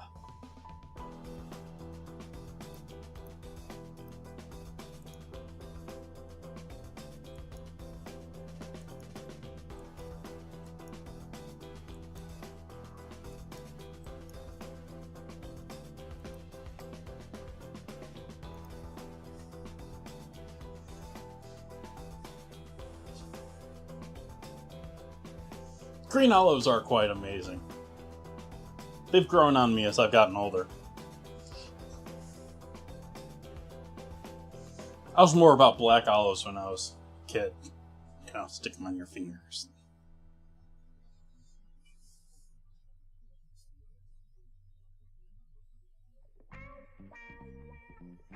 Yep, they grew all over me.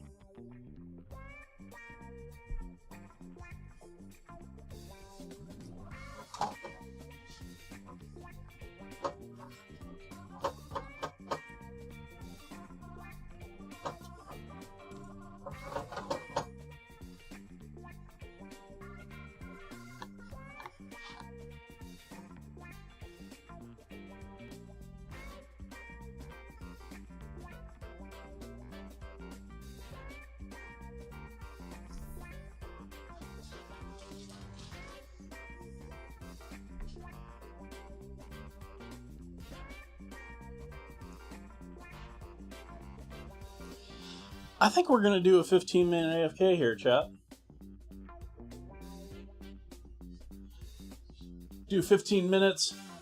Give it maybe 5 or 10 more minutes. Beyond that, we'll bring the dough out and get it stretched out on the pan. And then I've actually got a rank list set up for tonight. So we've got something to argue about and chat about a little bit later.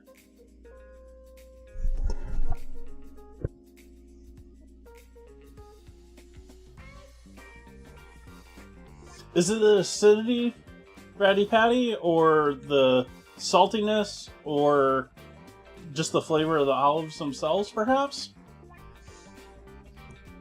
I think a lot of people don't like the saltiness and don't like the brine more than the flavor? Okay. Maybe I'm wrong.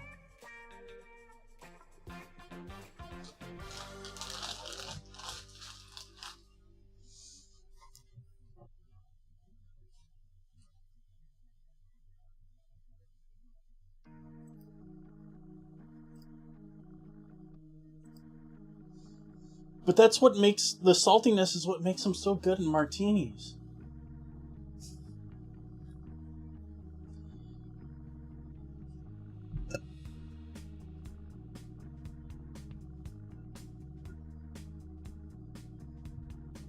It's sort of funny. At one point in my life, I used to hang out in a martini bar where they sold next to no martinis.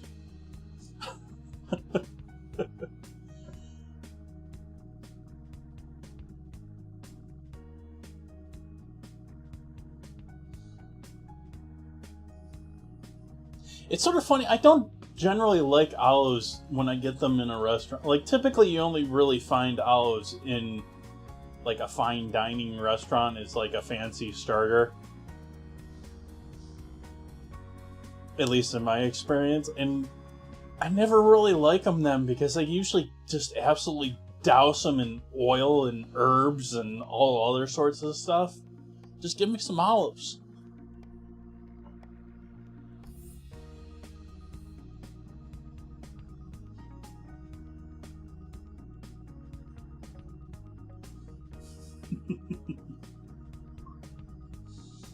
All right, I keep threatening to go AFK. I'm actually going to go AFK. I'm going to see all you lovely folks back here in about 15 minutes, and we'll do our dough stretching, and we'll start getting into some of the other stuff for making our pizza. See you in a few minutes, chop.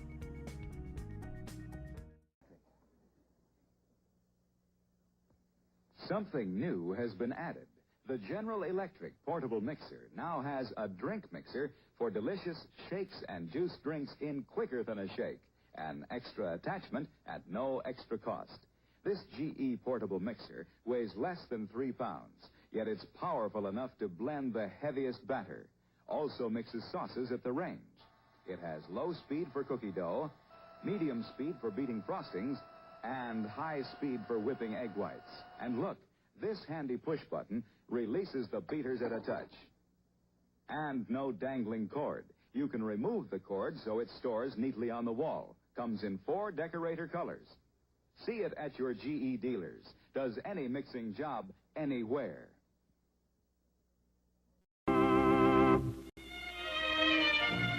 If you've ever been to Venice, you remember the gondolas and the picturesque waterways. And you remember the food, too. Superb food, prepared with that very special Italian touch. The same special Italian touch that Chef Boyardee sauce with meat can give to your meals over here. Because the recipe for this tangy sauce has been brought over from Italy by this famous Italian chef. Chef Boyardee sauce with meat is made from juicy, sun-ripened tomatoes and tender quality beef, simmered in a spicy sauce that makes a rice and cheese loaf, a casserole, or a spaghetti dish a real Italian-style dish. So when you'd like to add that special Italian touch to your dinner, do it with Chef Boyardee sauce with meat.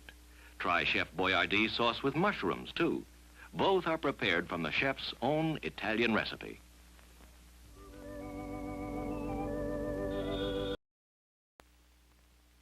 Hello, may I come in? I am Chef Boyardee. Perhaps you have seen my picture on Chef Boyardee products at your grocer's. Today I want to tell you about a wonderful dinner for 3. A dinner that only costs about 15 cents a serving. It's my own Chef Boyardee spaghetti dinner with meat sauce or mushroom sauce. It all comes in 1 carton.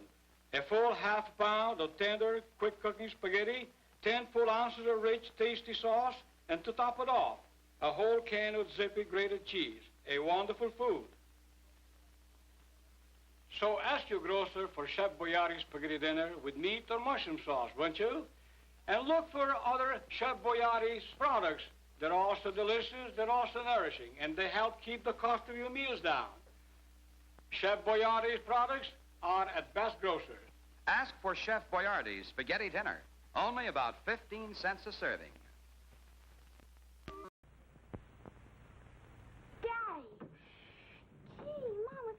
On that Jell-O cake for Johnny's Scout meeting tomorrow. Okay, Daddy. It's so easy to make a cake with Betty Crocker cake mix. I'll make her another one. White cake, devil's food, yellow cake. It's a good thing her mom's modern. I'm Betty Crocker. With my yellow cake mix, all you do is add water and a couple of fresh eggs. The other ingredients are in the package. Same fine things you'd use right in your own home. You'll get a perfect cake just like this, or write General Mills, Minneapolis, Minnesota, and they'll send your money back. A high cake, a light cake, a better tasting cake. And don't think it isn't. That's why Betty Crocker herself says, I guarantee a perfect cake every time you bake, cake after cake after cake.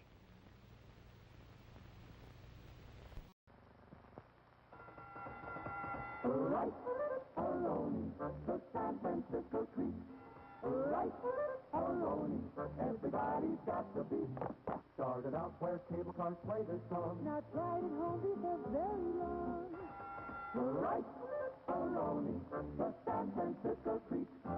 From San Francisco, famous for food, comes Rice-A-Roni, the exciting new side dish.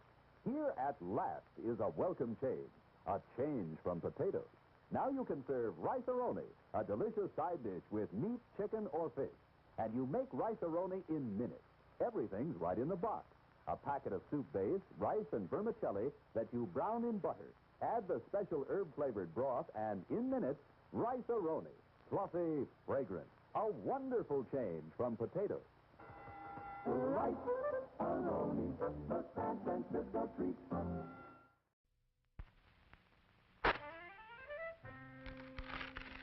There's no other box of facial tissues like this.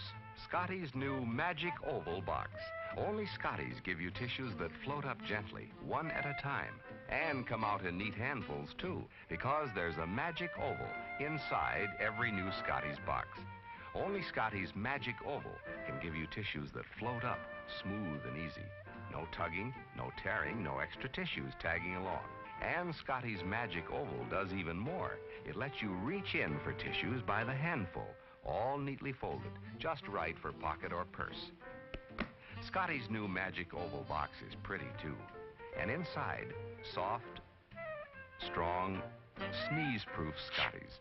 Remember, for tissues that float up smoothly and come out in neatly folded handfuls, look for Scotty's pretty new Magic Oval box, the only one of its kind. Say, do you remember this old milk glass satin hen? Well, you know, milk glass was an early American favorite. And when the folks in the old days wanted something really delightful, they'd take one of their milk glass goblets and pour some very fine wine right into it. Well, now, you know, it's Welch's wine that is keeping this wonderful tradition alive. A real wine for folks who really want the best. Yes, today's answer to this age-old family tradition is Welch's family wine, the answer to warm hospitality and really gracious living, and the wine that so many Americans enjoy these wintry days. You know, there is very good reason for this ever-increasing popularity of Welch's wine. Now, you folks know that all sweet Concord kosher wines are made from grape juice. And everybody knows who has been making the very finest grape juice for the past 85 years. Welch's, of course. And that's right, the only kosher wine made from Welch's grape juice is naturally Welch's kosher wine. Now, when you want the best in grape juice, you buy Welch's. So, doesn't it make sense then, if you want the best and most delicious kosher wine, you insist on Welch's family wine? You get several bottles tomorrow. Try the half-gallon size. You enjoy the wine of all occasions. That's right, when it comes to wine, you'll do well to insist on Welch's. When you have a Labatt's, you have an adventure. Canadian Light, that's Labatt's. It's a great new taste in beer. Enjoy import quality at USA prices. Have an adventure. Have a Labatt's. Now, class, Mr. Tiger will show us how Kellogg's Sugar Frosted Flakes cereal starts out. Is the flake real? It's a cornfield. Kellogg's toast corn into golden flakes and adds a secret frosting. Helps keep them extra crunchy and delicious. It's part of your good breakfast and tastes. I know. Great! Sit down breakfast with Tony, and you'll discover why it's great. Mr. Tiger, you're wonderful. Oh, shucks. Everybody needs energy-packed Sunbeam bread. Yes, it's all aboard for fun in the park, but Junior hasn't got energy enough for fun. He'd sure like to ride that horse. Hey, what's this? An energy-packed Sunbeam sandwich. You bet every delicious slice of Sunbeam bread sure does pack a big energy wallop. There's nothing like Sunbeam Energy to help you stay on the beam. Now, look at them go. On Sunbeam Energy, they sure do enjoy life. Everybody needs the kind of real zip and zing pep that delicious Sunbeam bread gives you. Yes, stay on the beam with energy-packed Sunbeam bread. All day long, eat Sunbeam bread and renew energy as you burn it up. Eat delicious Sunbeam bread.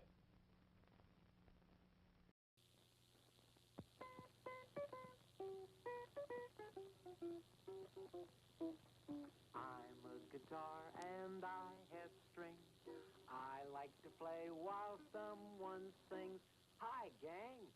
Do you recognize this mouse guitar? It's just like the one the Mouseketeers gave me. And now Mattel Toy Makers, the people who made my mouse guitar, have a big surprise for you. You can have your very own mouse guitar just like mine. And look, I wrote out all the instructions so you can learn to play the songs we play on the show. Remember, gang, you can now get the mouse guitar wherever toys are sold for only $4. Hey, I almost forgot. Be sure to see the Mousketeer Junior, too. Just turn the crank and it plays the Mousketeer theme song. The Mousketeer Junior is only $1.80. Be sure to look for this label, gang. You can tell it's Mattel. It's swell.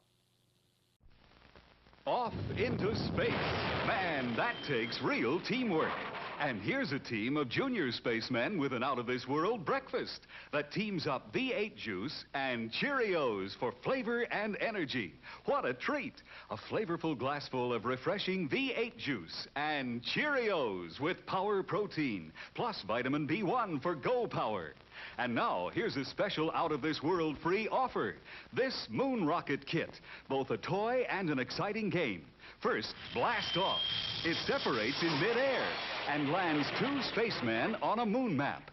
You get this wonderful game only through this free offer. Send your name and address and 1 V8 label plus 1 box top from these specially marked packages of Cheerios, Kix, or Frostios to Moon Rocket Kit, Mount Vernon 10, New York. Get Campbell's V8 cocktail vegetable juice with any one of these Big G cereals. Now, at your favorite grocery store, the most amazing food wrap ever developed, Saran Wrap. Have you tried Saran Wrap? It really is amazing. Saran Wrap is crystal clear plastic. It keeps everything you wrap in plain sight. And look, Saran Wrap clings like magic. It makes a neat package of anything you wrap, without strings or tape or rubber bands. Foods stay fresh far longer and taste better, too, because the flavor is locked in. Now you can prepare sandwiches for picnics and lunch boxes ahead of time and be sure they'll stay fresh and tasty. You see, Saran Wrap is a wonderful time saver as well as a food saver. Prove it in your own kitchen. Buy a roll of Saran Wrap today and you won't be without it again. Get Saran Wrap at your grocer's. Saran Wrap is a product of the Dow Chemical Company.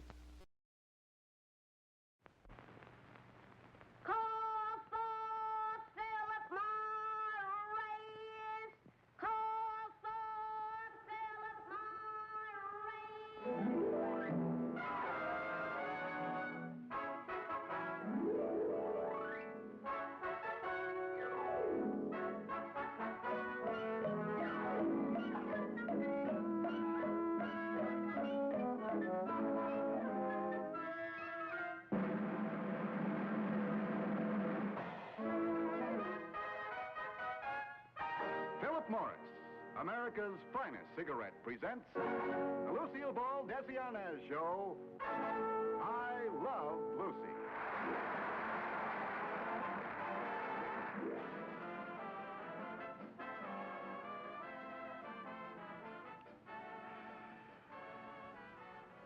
Good evening, and welcome. In a moment, we'll look in on Lucille Ball and Desi Arnaz, but before we do, may I ask a very personal question? The question is simply this. Do you inhale? Well, I do, and chances are you do too. And because you inhale, you're better off, much better off, smoking Philip Morris. And for good reason. You see, Philip Morris is the one cigarette proved definitely less irritating, definitely milder than any other leading brand. That's why, when you inhale, you're better off smoking Philip Morris. Later in the show, you'll see how you can prove that fact to yourself. But right now, why not light up a Philip Morris and enjoy America's finest cigarette as we watch Lucille Ball and Desi Arnaz in I Love Lucy.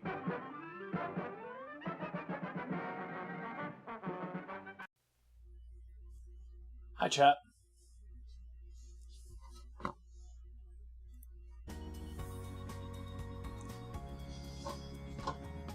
Over on the stove, we have the sauce getting a bit dry, so I'm gonna add a little water in there.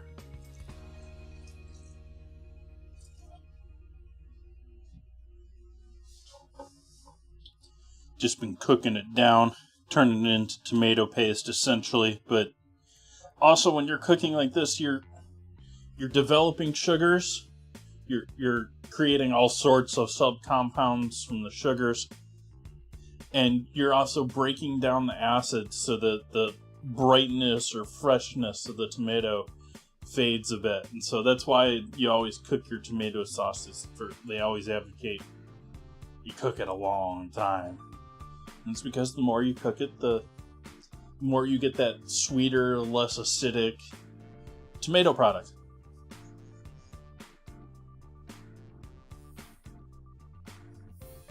But I remember during AFK that I also have cucumber in the house to throw in with this. So we'll chop up a little cucumber here too.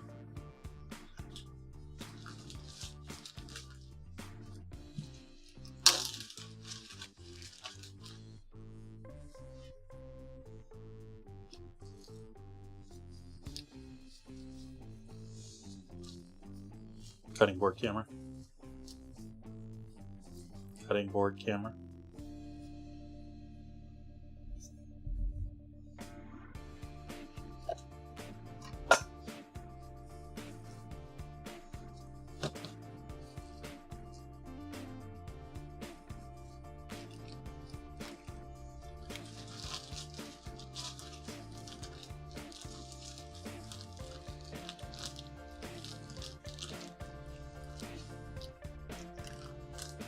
Sort of amazes me that somehow the cucumber industry convinced people that they should plastic wrap their vegetables because the skin is so delicate. And then, we have things like tomatoes and other things in a store without being wrapped. I mean, I know tomatoes, you also have to worry about ethylene gas. But where's the Motor City style pizza? Well, the dough is currently... Let's work on the dough here first. The dough is probably ready to be stretched out here into our pan. So why don't we do that here But we have cheese for the pizza. Does that count, Splits? I've got pepperoni out. I've got mozzarella out.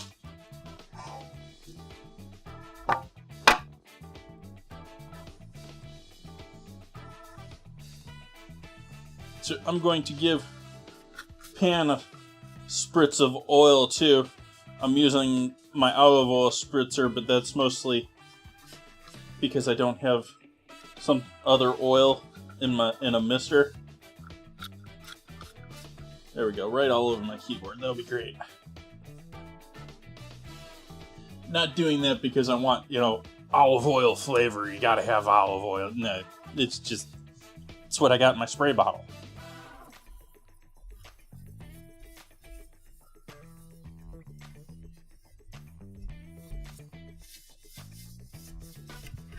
Sorry, mobsters.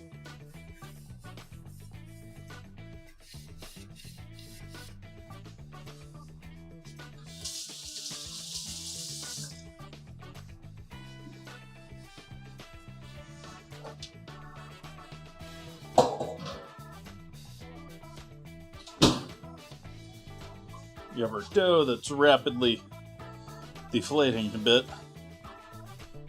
Drop that out if it'll drop.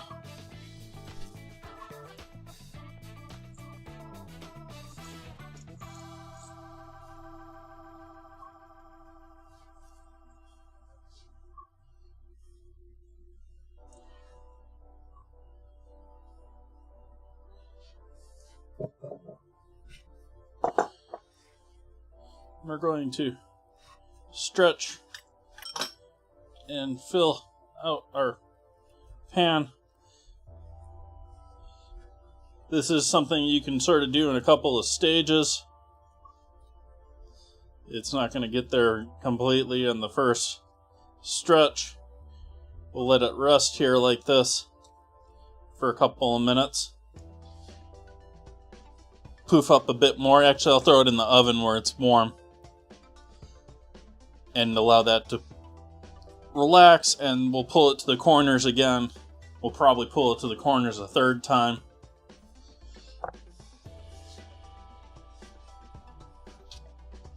And so now that's in the oven poofing.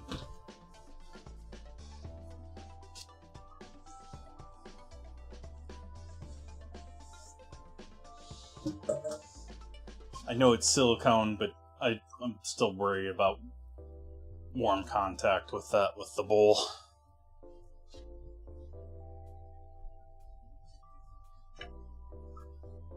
Alright, back to the cutting board. Back to cucumber.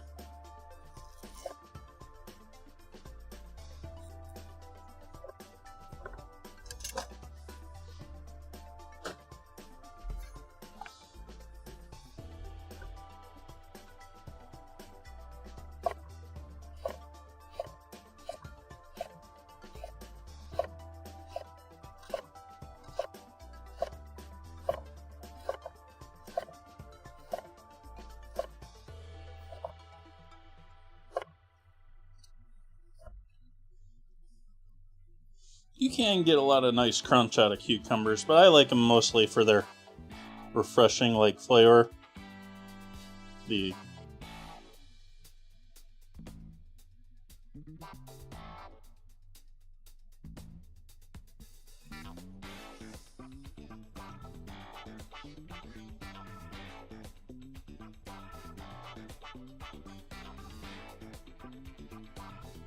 And so slicing them thin tonight.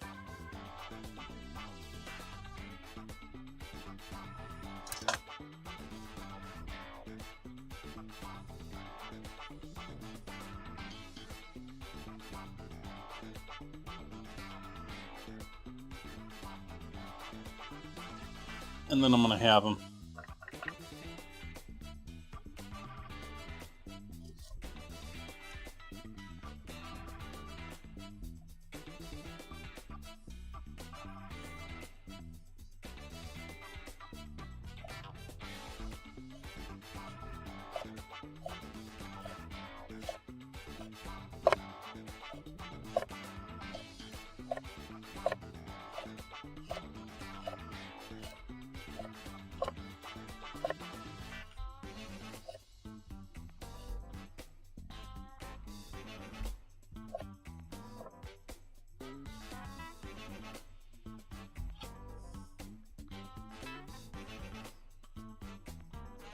Sorry.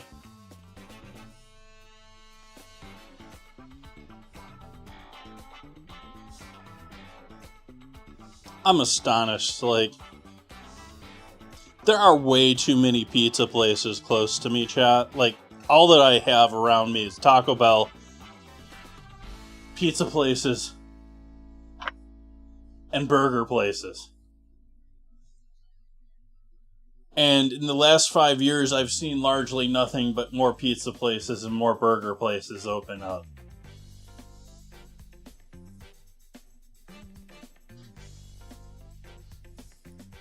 They seem to be doing good business still. Makes no sense.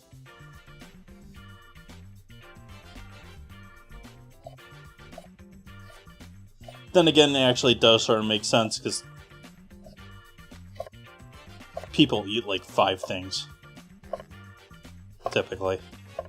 Rinse, repeat.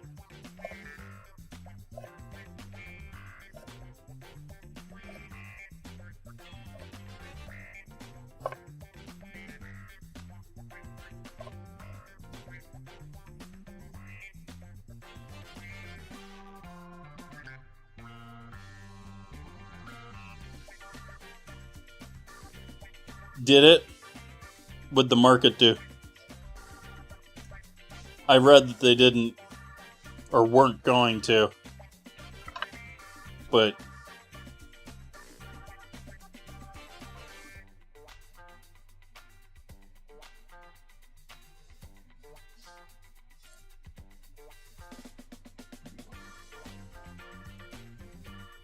yeah, I saw that too. That's usually not good for the market. Market usually likes to see more people employed than less. but they'll take less workers if they make more money.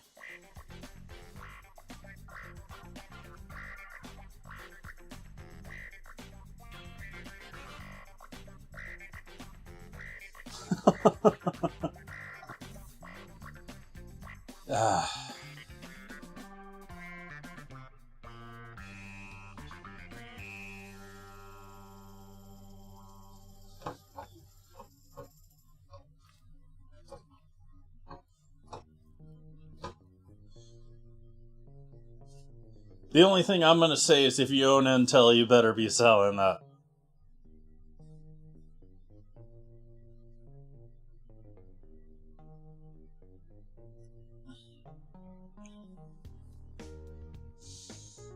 All the hits coming out on YouTube, everyone complaining about Intel not doing right and being lost and not making any progress and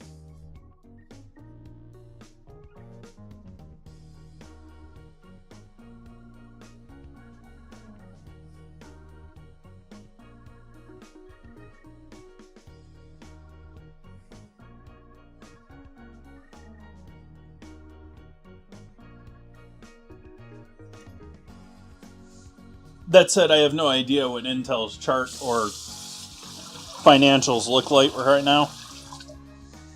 I'm just saying things ain't looking so good for them. Like, I don't think they're going out of business, but people ain't happy.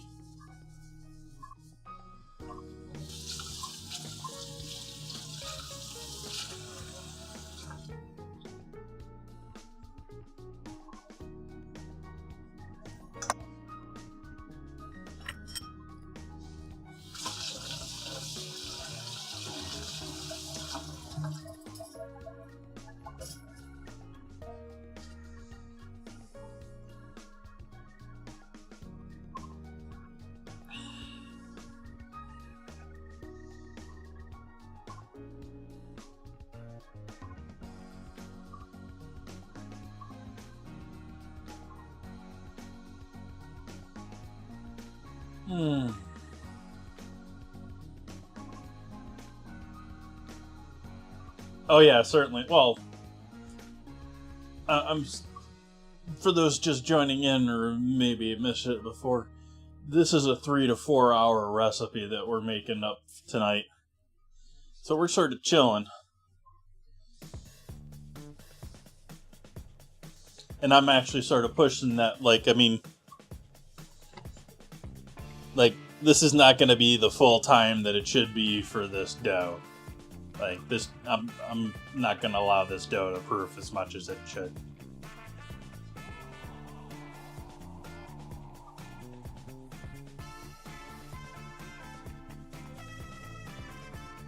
But we can see what we got down here and see if we can't give this a quick stretch if it's relaxed a little bit.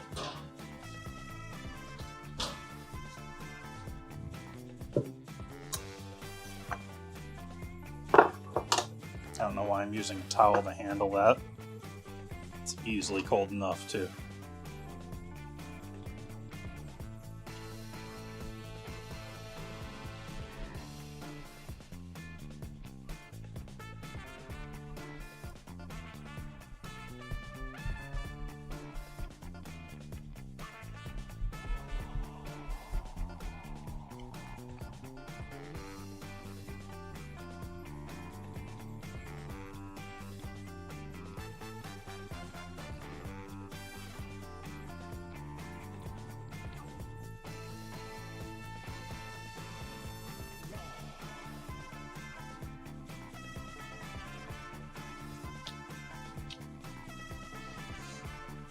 Back in the off but sort of on oven.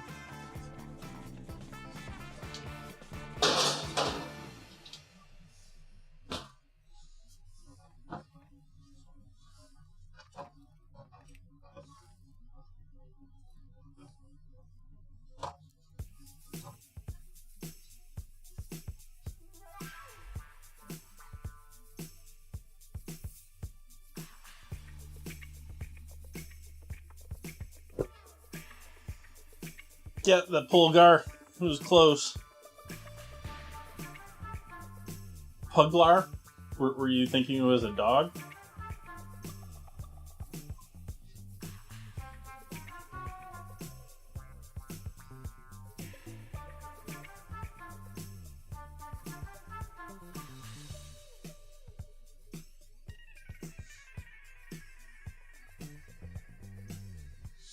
Being reminded of a dog that I used to see all the time when I was in college.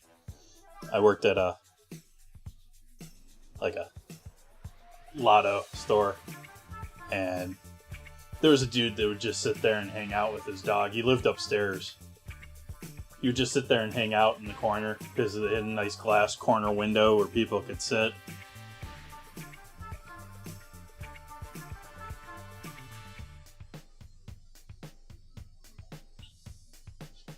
And he would always bring his pug. So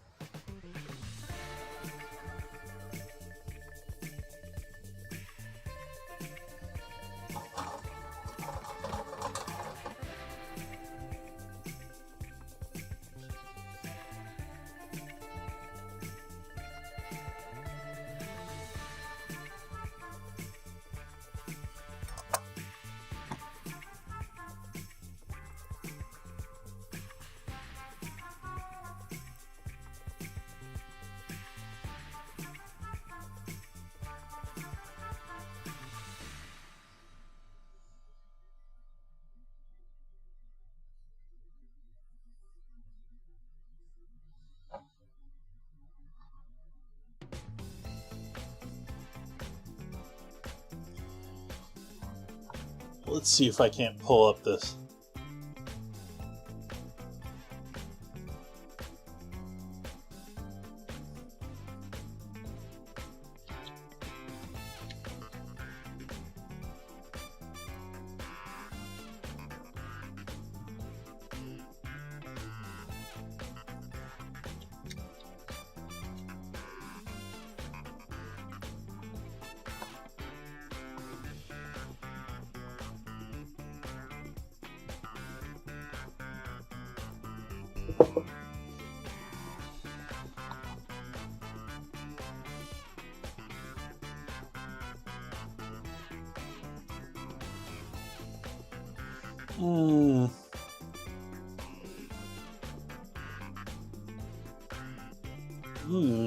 What happened to the list I was looking at yesterday? There we go.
Still too.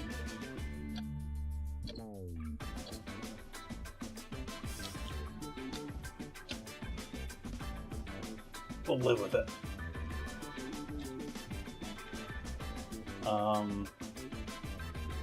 Let's try it that way.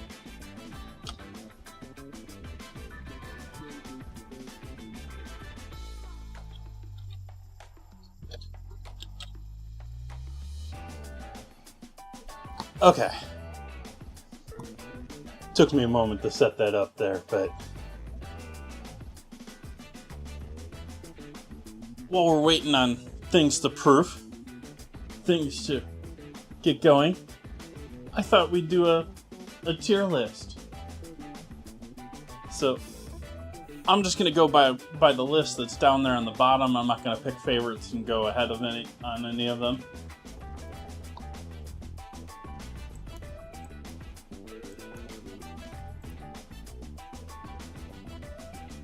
So starting with aspic, I think aspic gets a lot of... I don't know why they put this on a meat list, but I'm going to go with it anyways. But aspic, if anyone's unfamiliar with aspic, it gets sort of a bad rap because it's mostly people remember the bad 70s Jello molds when people mention aspic. However, you can have some really beautiful seafood aspic dishes. There's apparently a restaurant in San Francisco that's got one right now that's making a name for themselves. And it's also a staple of old school fancy platter design. And I really like it for that too, to be frankly honest, because it provides this crystal clear glass-like surface that you can make. And it's very obvious if anyone's touched it or disturbed it or messed with it. And so it looks very clean until you have a buffet of people mess it up. But I'm going to rate aspic higher than I think most people would.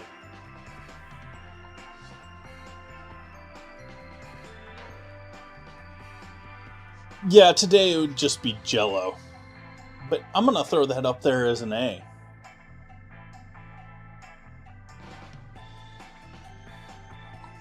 We'll see as we go along. I think we all know where this next one is going. Then again, I have been a little tired of it lately.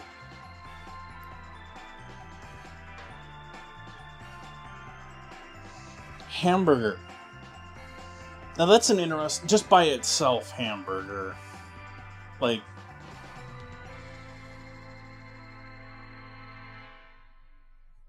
that's not very high, but there's a lot of things you can do with hamburger. Sort of like aspic. It's... I mean, Salisbury steak.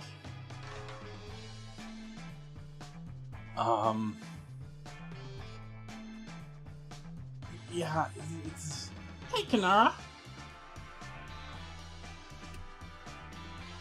There's a lot of things you can do with hamburger. There's a lot of things you can do with hamburger.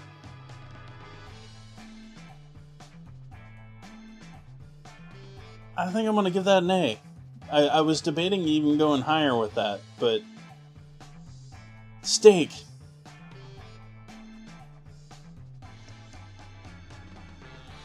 Steak is amazing, but I think steak is overrated.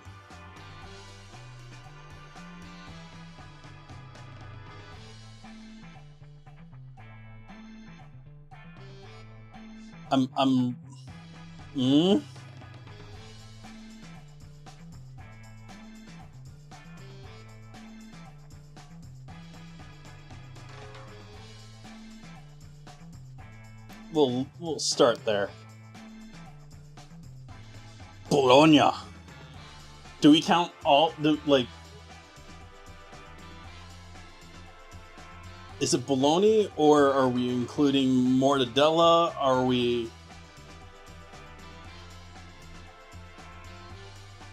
Are we including olive loaf here? I think bologna is something that hit a lot harder in, like, the peak sandwich box era. Or boxed lunch era here in the States.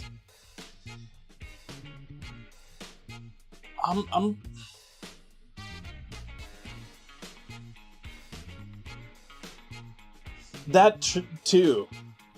Like, it is not as good as it used to be, too. like mini foods, they're trying to make it taste like nothing so that it works with everything.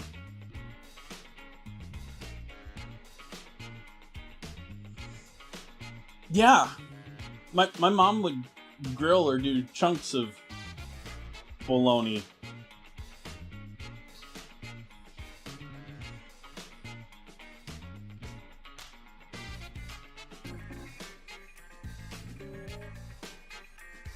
Bratwurst. We're definitely gonna go. Put that right there.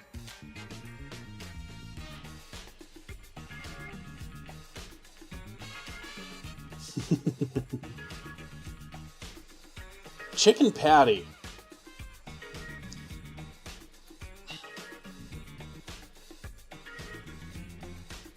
Chicken is fine, but chicken chicken is we're gonna give chicken a B. Chicken patty is like, I feel like that's like Cisco grade. Airline chicken breast type chicken. Crab. We have lobster on this list. That's an important thing if we're representing all shellfish with crab here or not.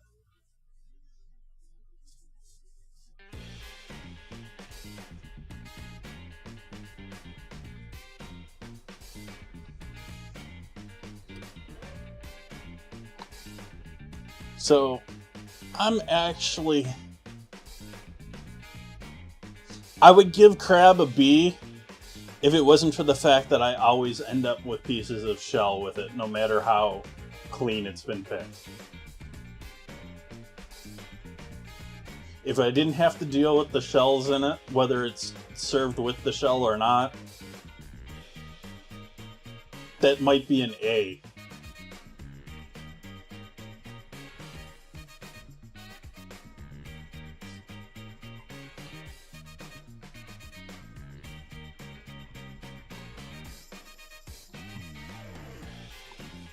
And at the same time, I said I wasn't going to pick around, but I mentioned lobster. We're going to do lobster.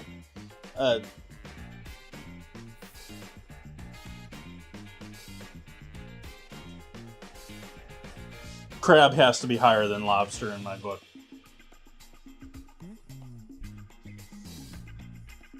Lobster's great. Don't get me wrong. And typically it comes with less shell than crab, but the price, like, lobster is not worth that much more.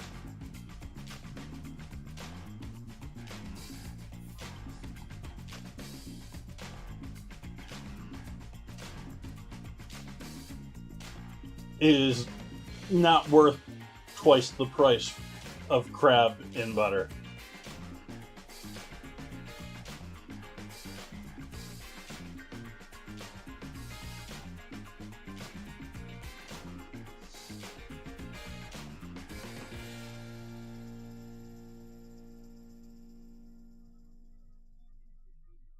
I need to cook more duck on stream.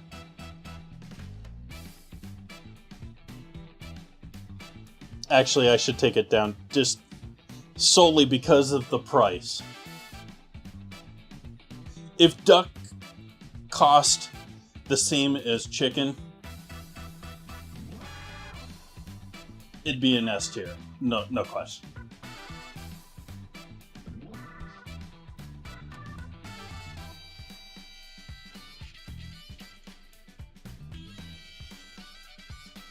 Nice, Cosmic. I think I've lost half of chat with my lobster decision.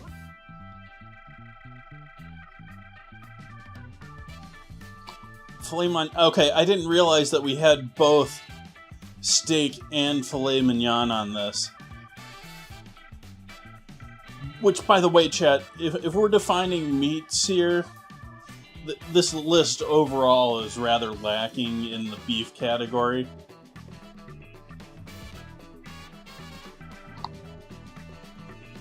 So I feel like filet has to be above steak.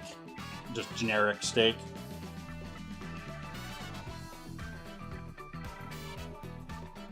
But filet is awesome. Filet mignon, like, I sort of hate doing that because over generic steak, filet mignon is a better choice. But filet mignon is sort of like the lobster of the steak world. Give me a butcher steak. Give me a properly marinated flat iron for like half the cost. Yeah, give me something with more meat marbling in it than, the filet, which the filet has tons of fat, but it's all in the chain that gets cut off by every restaurant.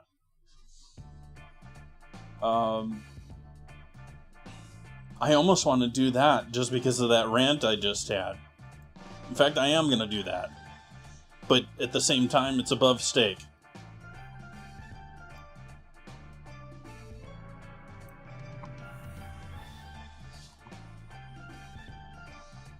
Ham. Are we doing any other pork major products here? Spam and ham and ribs, which the ribs look like they're pork ribs, so I'm gonna not go beef ribs with those. And we have hot dogs and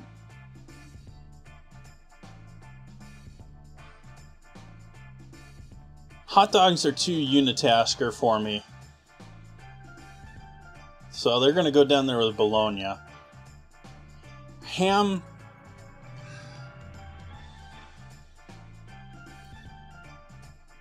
I'm going to include a bunch of other pork products with ham here because they're sort of lacking in pork products here, along with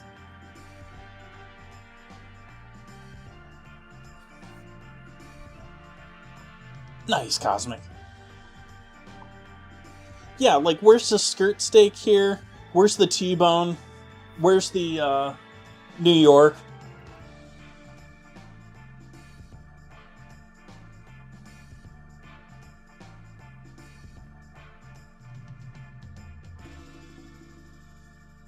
But like ham, I'm going to count pork shoulder, pork butt, all that there with ham. I know ham as a cured product is different, but we don't really have, braised pork or anything along that line here represented. All we get is Spam. So, with that in mind, ham is higher. Otherwise, ham would be below steak.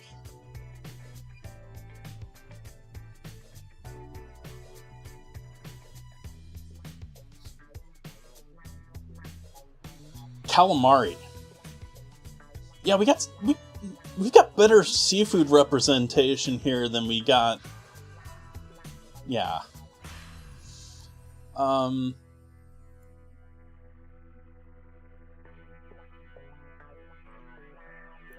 I think calamari done right is amazing.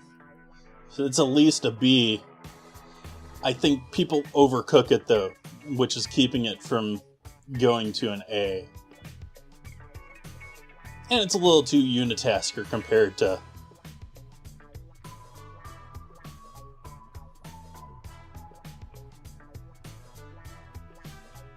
yeah, when they don't ban the harvest of them.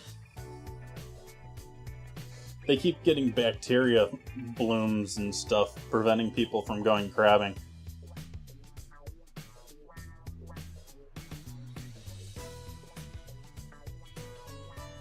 Also not listed here, but very prevalent in the, ooh, getting a little warm here. So we're going to pull that off of that.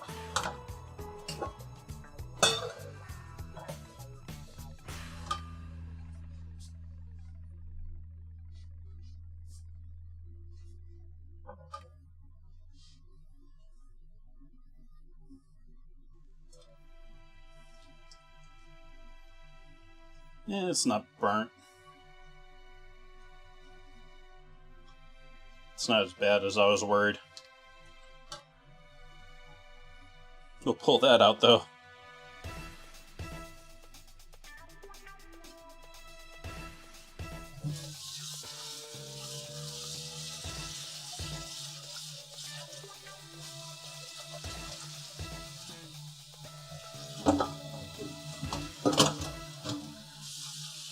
Add a bit more water to that. Add a bit of water to our tomato paste.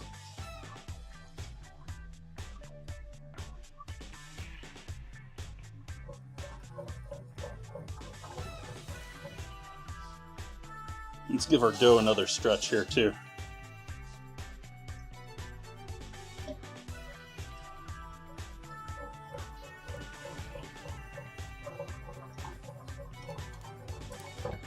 As I was talking earlier, since we're doing sauce over the top on our Detroit style, it needs to be a little bit of a thicker sauce too.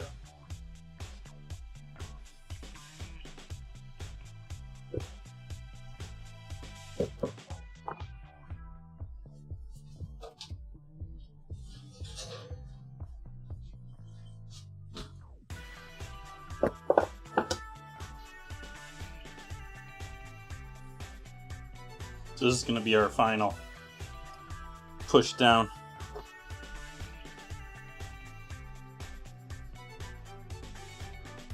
We've obviously got bubbles forming here, so it's not going to be a solid piece of dough. We'll let that hang out in the oven a little bit longer.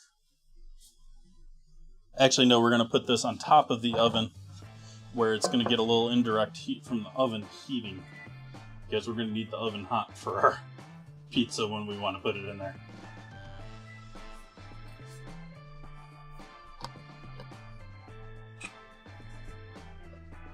All right.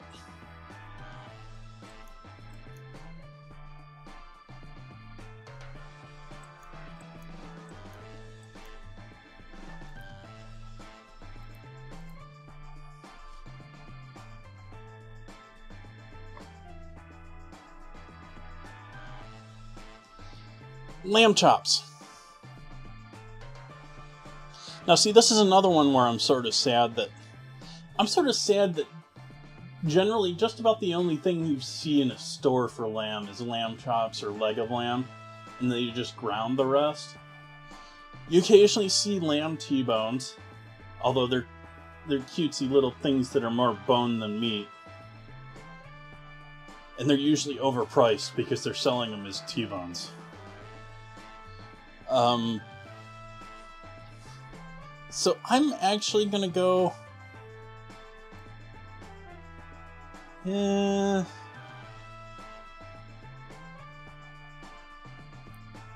gonna go right there, but between steak and bratwurst.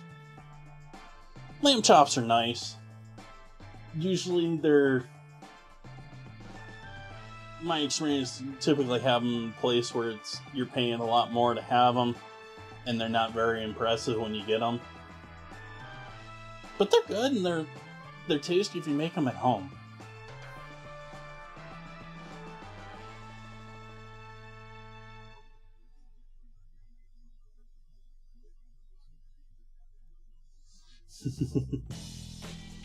Mushrooms. Another on our list of meat. Mushrooms, pretty amazing.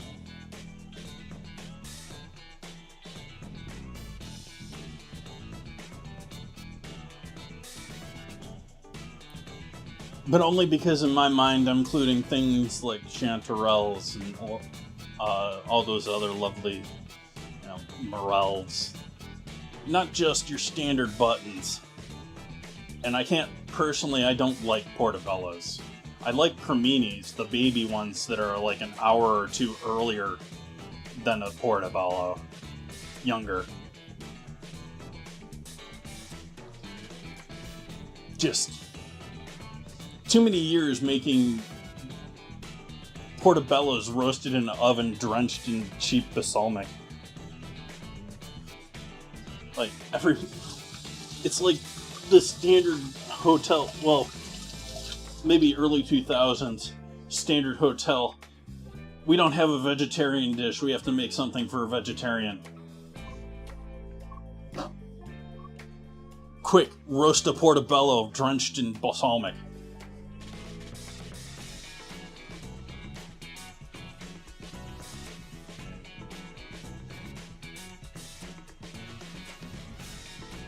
Same thing.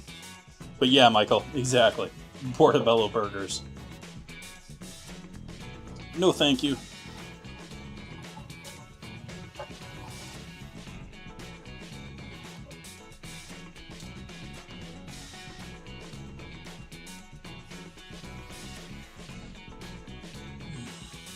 Stuffed mushrooms are pretty good.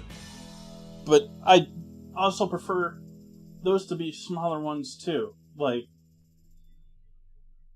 it's maybe mostly because of the large ones, they're so rarely cooked properly. You usually end up with, like, practically charred outside thin edges of the veal, and then the center will be, like, par cooked. Or not completely. It'll be, it's a little like the hot pocket of the food of the natural food world. Either it's boiling lava hot, or it's ice on the center. Mutton.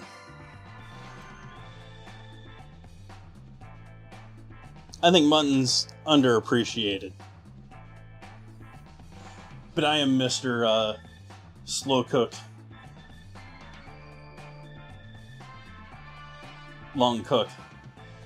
Oysters. The major thing here with oysters is, are you on a date?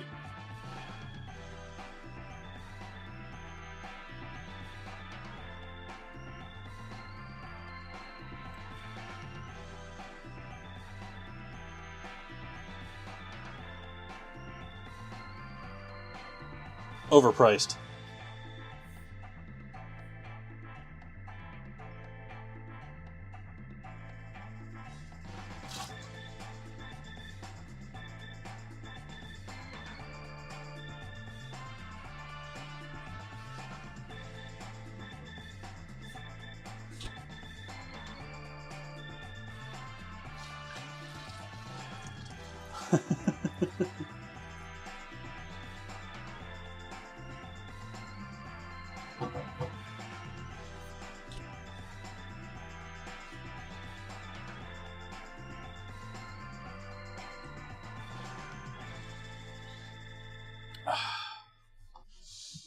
Pork chop. That's definitely gonna go up here.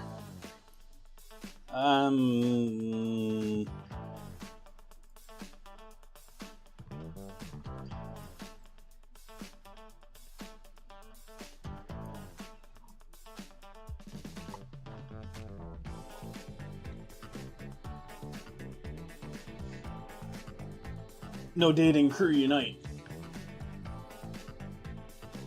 Pork tenderloins. Oh, okay, I missed this here too. So, ham, you're going down here.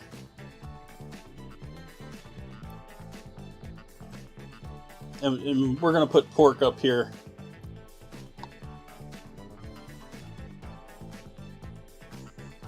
And yeah, pork tenderloins are not as fun as pork chops. Pork loin, pork chop, either bone in or bone out. I think it's a piece of meat that cooks much better. Tenderloin is probably a tenderer piece of meat.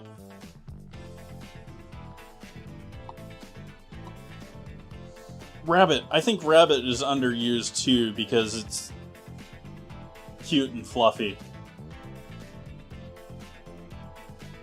But they're also usually, well,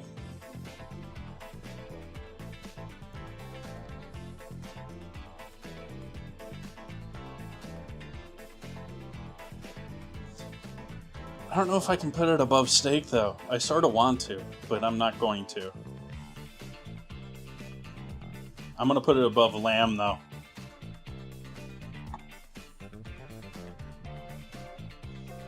If you're in the U.S., do not handle rabbits without gloves. rabbit meat without gloves. I guess it's less of an issue internationally. But in the US, there are diseases, whether it's a farmed or natural harvested rabbit. And it's perfectly safe if you cook it, but you shouldn't be handling it with raw hands, bare hands. Rib. Like, this to me looks like a short rib. This does not look like a beef rib to me. And so I'm going to put that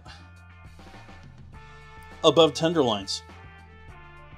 I'm almost tempted to put it up there, but I think a little more versatile with these other than duck, and duck is just amazing.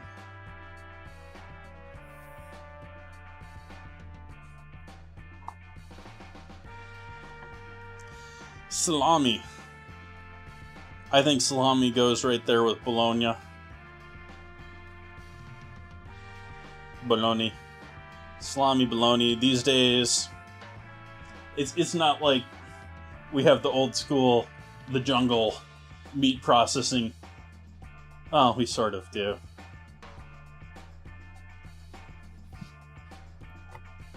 But the salami and they should be around the same quality these days. It's not like the bologna is absolutely everything that was just scraped up.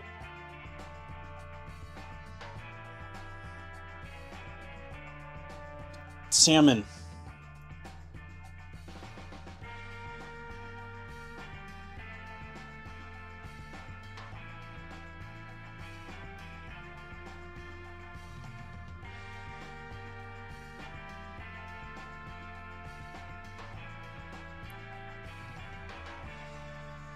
And above ham.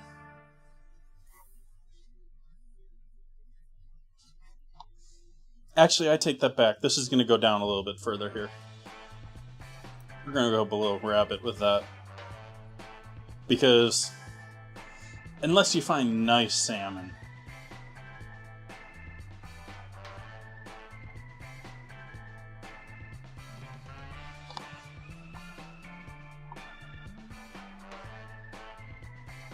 and this is why I decided to go down there, because as long as they're fresh, I think bad scallops are better than bad salmon.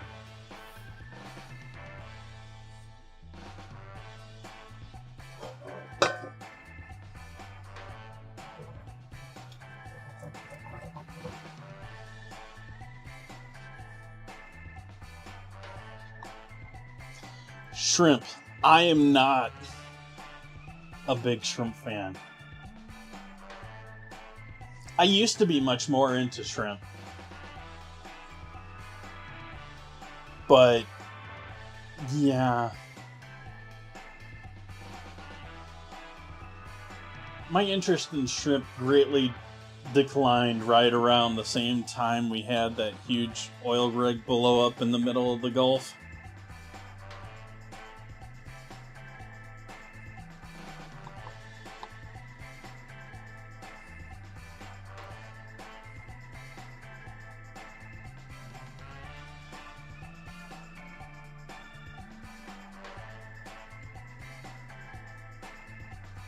I'm going to put Spam ahead of hot dog.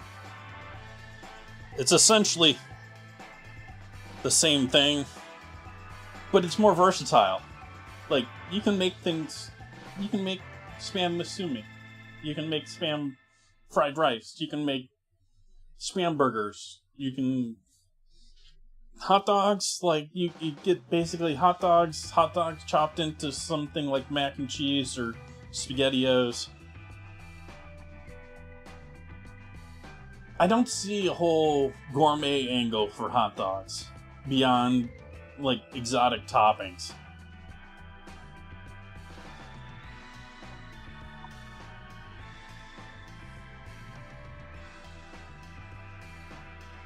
Tilapia, right down here with shrimp. Actually below shrimp. Especially if it's farmed. Like, tilapia is, like, a lot of farmed seafood is not glorious. Like, a lot of it, they're feeding it like chicken meal. And, which, if you don't know what chicken meal is, it's like ground up bones, feathers, and everything else that you don't want to eat out of an animal. And so, and tilapia is absolutely, like, it's the epitome of trying to make a protein that tastes like nothing.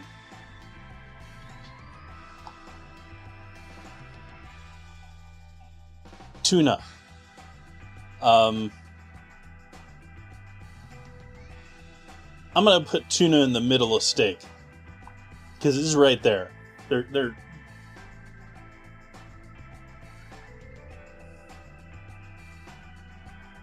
There are so many things you can do with tuna. I should do more with tuna on stream, but it's so expensive, and I don't really have. There's outlets for seafood here in Sonoma County. I don't think any of them are all that great, outside of me going to Bodega Bay. But even the Bodega Bay stuff, I think they're bringing a lot of the stuff to Bodega Bay from San Francisco.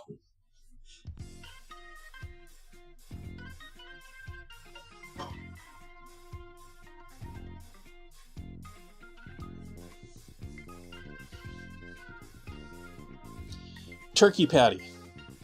That sounds about as exciting as chicken patty.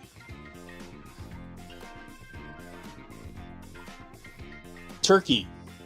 I think turkey, the biggest problem with turkey, the reason that turkey isn't sold as much as chicken is because you can only harvest it like once a year typically, and the availability, it's they didn't market it right.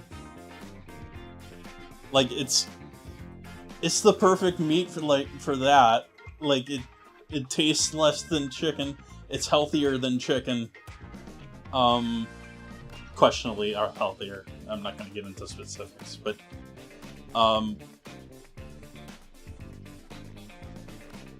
it just takes forever to raise the animal. You know, it takes 9 months to raise. So, yeah, I'm gonna put them pretty much even otherwise. Venison.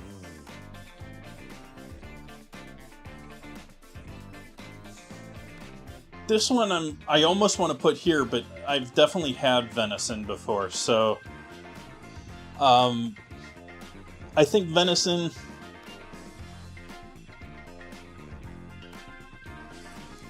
Probably right there with rabbit. It's something, at least here in the States, you basically don't see sold in the stores or in markets. I blame Disney with Bambi for that. But it's perfectly good, heavy, gamey meat. Like, it's right there with mutton and lamb. Oh, I switched channel. Did I switch here? Sorry.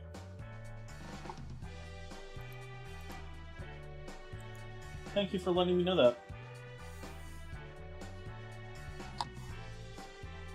I forgot I didn't realize I changed scenes there.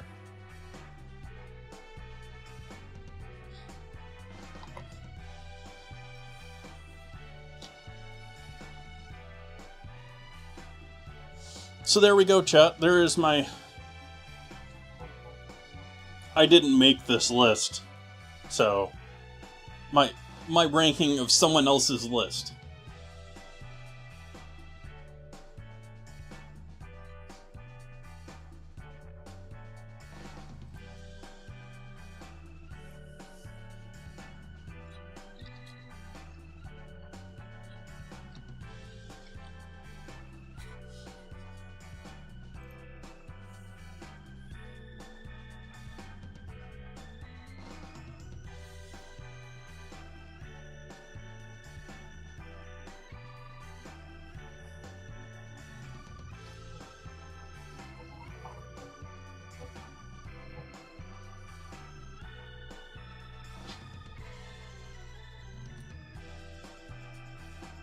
Who disagrees?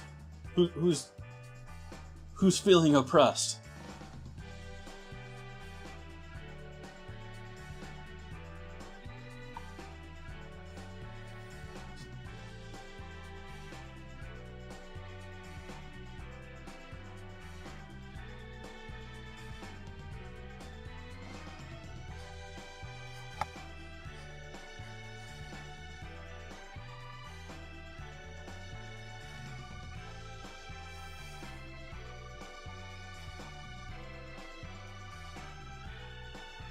I think we got a couple people here in chat that are feeling that I'm hating on shrimp.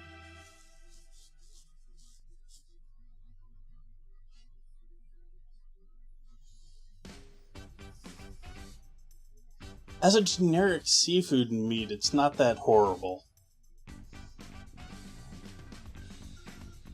I think I'm mostly put off by how they sell them these days.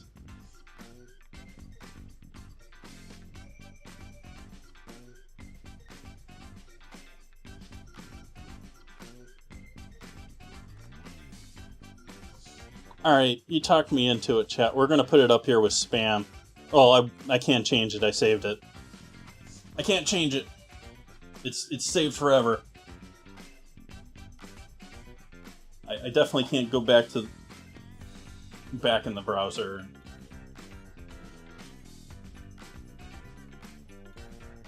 If only because I got thinking about the concept that there's such a thing as shrimp paste that you can use in all sorts of things as well.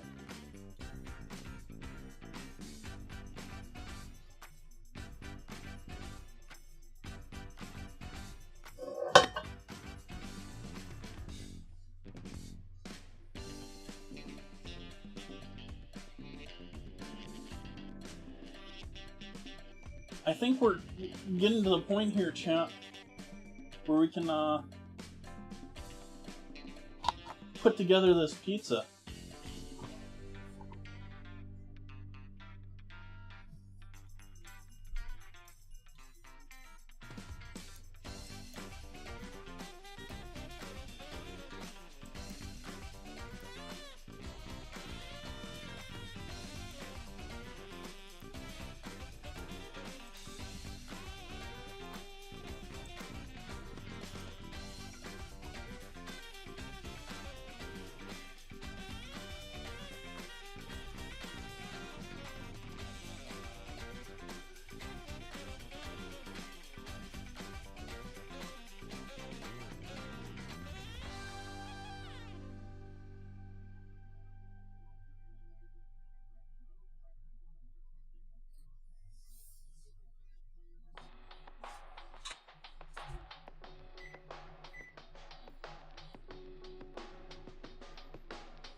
Sorry, Minecrafters.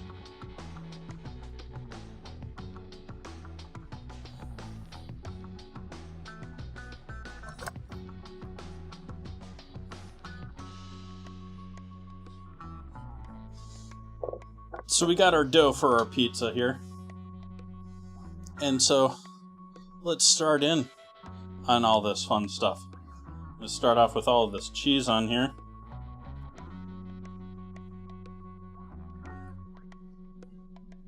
Making sure to get it up against the edges.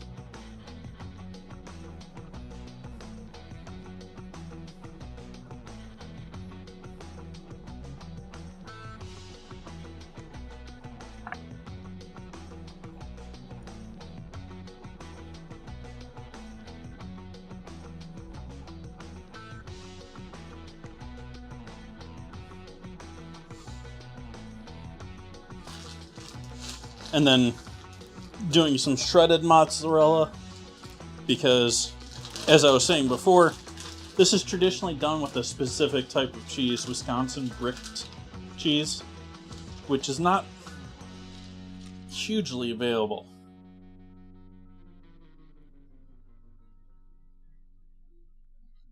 And it is done with more cheese than your typical pizza, by the way, chat.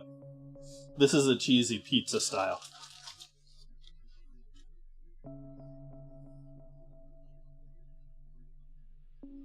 It's cheesy.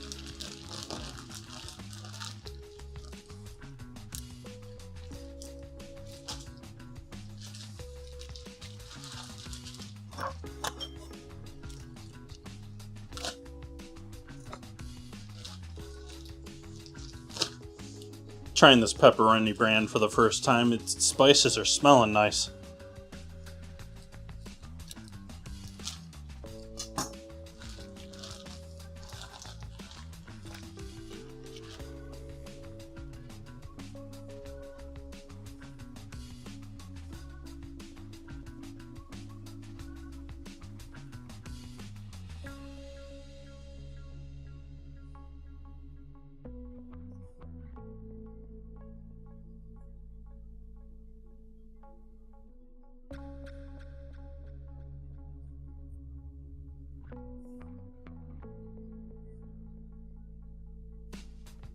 No casing though, so we're not going to have any cup and charring going on here.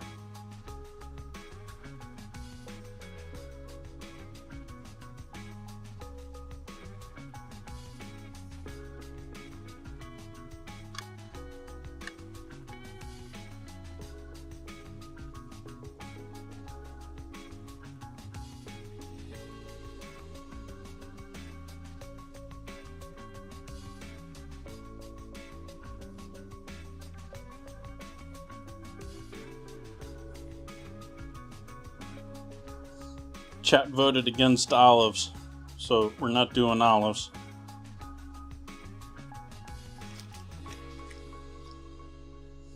It does, Famoose. For a Detroit style. Though, as I was saying earlier, some people sort of fight over whether that's a true thing. It is something that several of the major brands, including Buddy's, which is sort of like the name, whether they're the actual or not.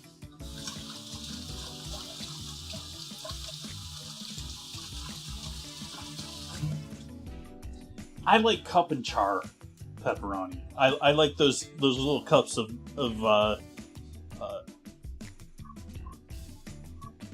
indigestion.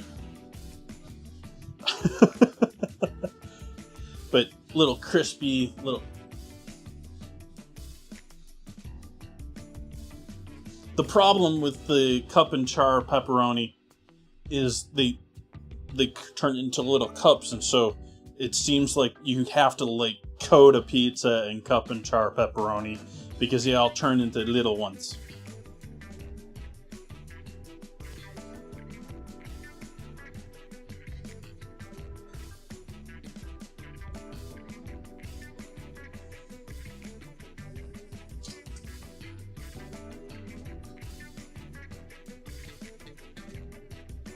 Make sure that oven's up the temp. We'll give that a moment because, well, it's hotter than I thought. Got the oven maxed out here.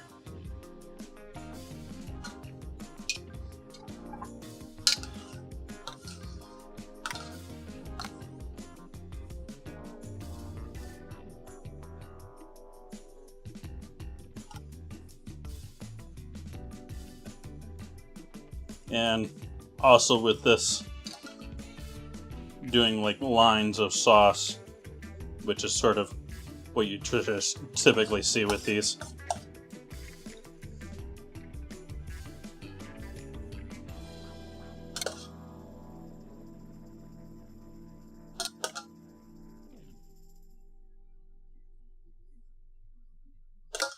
Let's see if we can squeeze a third one in here.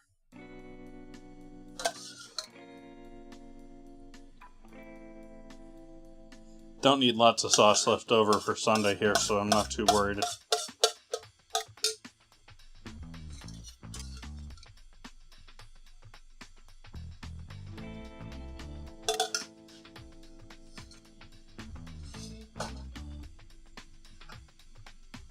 sauce is now off.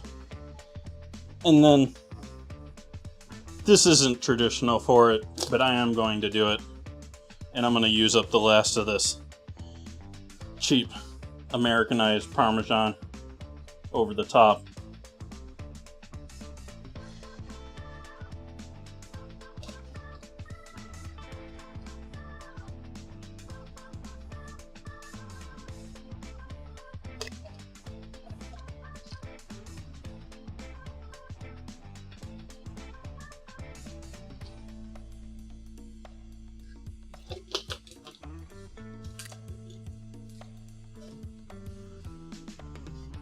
Alright, that's going in the oven on chat. 500 plus degree oven.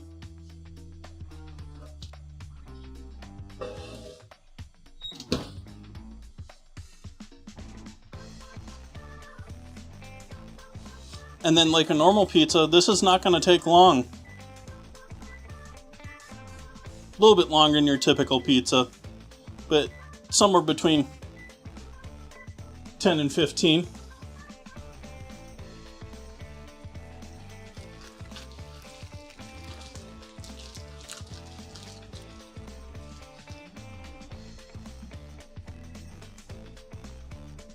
Oh, dad joke.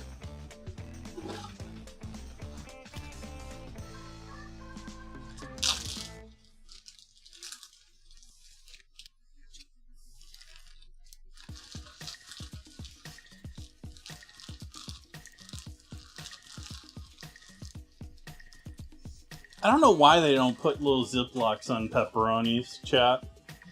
Do they just expect you to always use up all the pepperoni?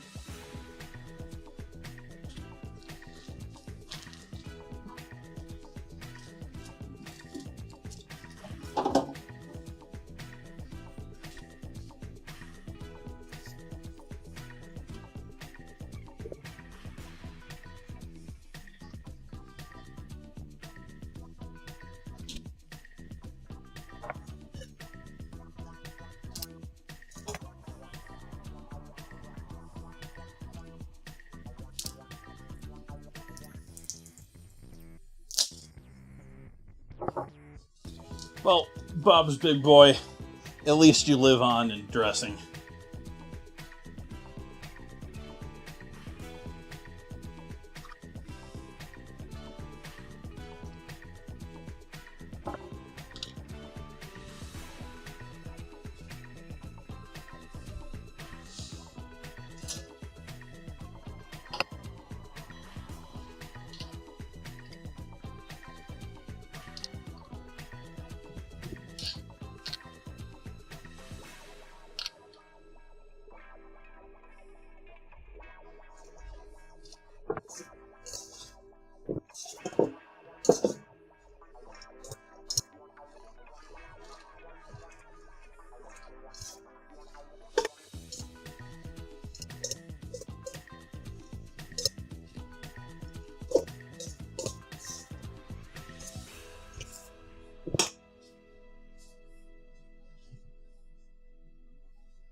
Actually, I might be wrong. There might be still Bob's Big Boys around.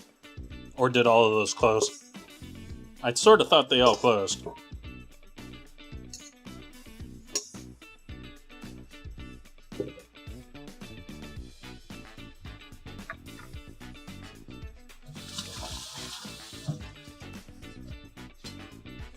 I want all this carrot stuck in the butter.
Simple salad.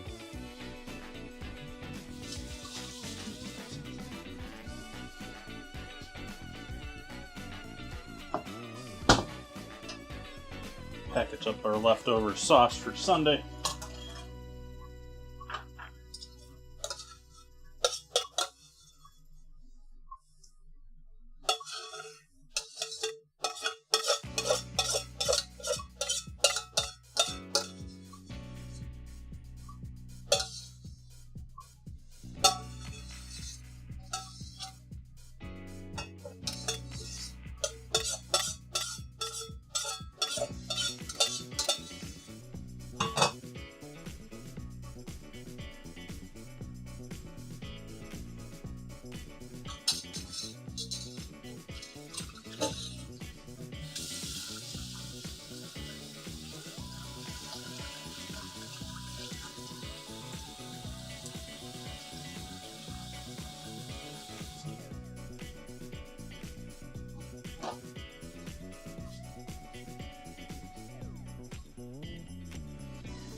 Interesting. I haven't tried this one before. I like their blue cheese, but this is Roquefort.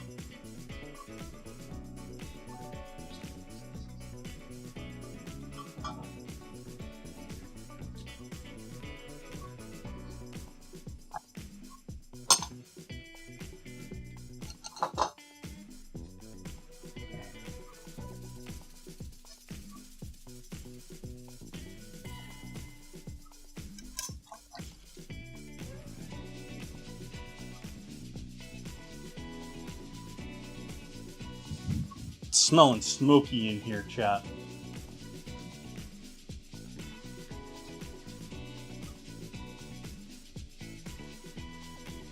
Got that pizza stone cooking.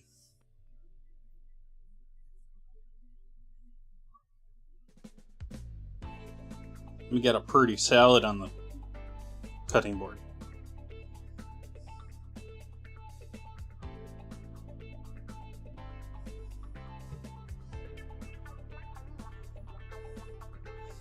Prunes get a bad rap.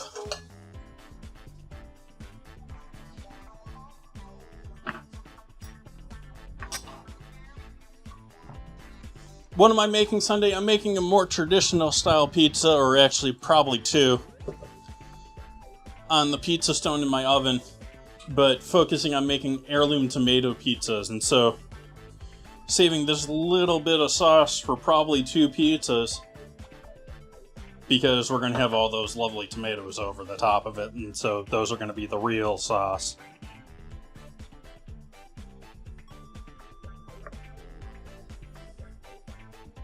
Welcome in, they can see me.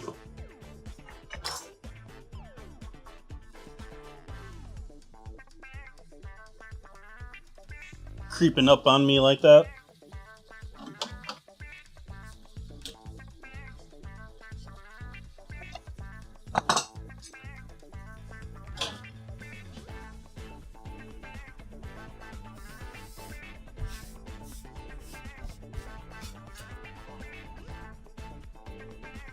Let's see how much longer we got on our pizza here. We got another 3.5.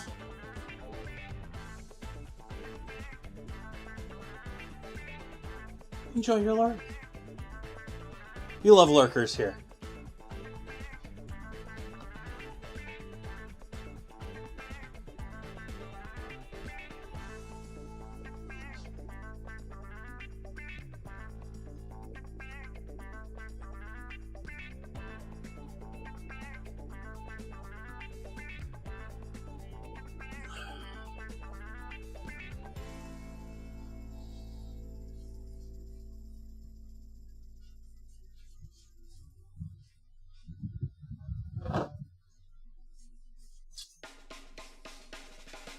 Now we'll leave the knife out.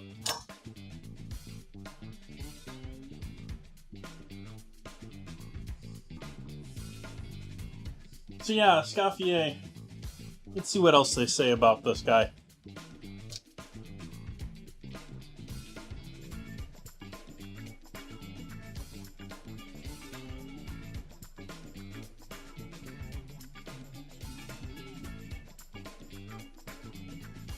And by the way, while this is an interpretation of the Le Guide Culinaire by Escoffier, Escoffier wrote a gazillion books too. So like, it wasn't like this was his life work book of recipes. It's sort of like this was, you know, just his most famous one.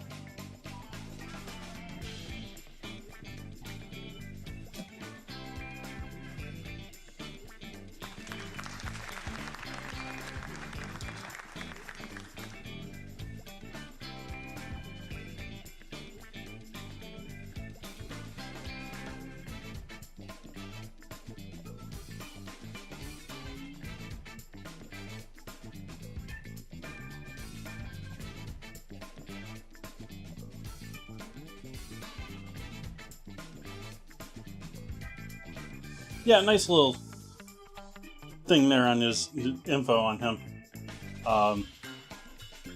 Born near Nice, France.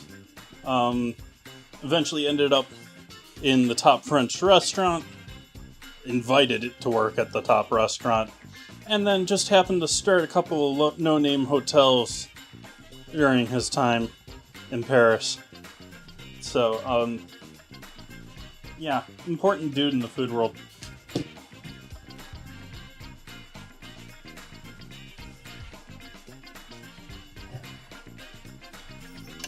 Need room for a pizza. Hi, Tharkin.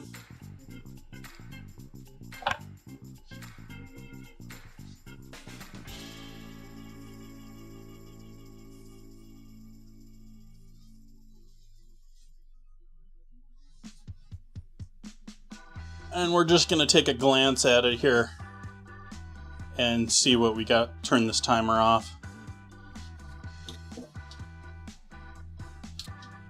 I'm going to give that another 2-3 minutes. 3 minutes. It's looking gorgeous.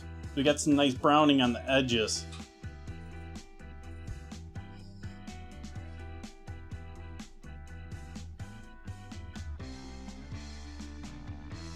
What do I have that I can maybe put this onto?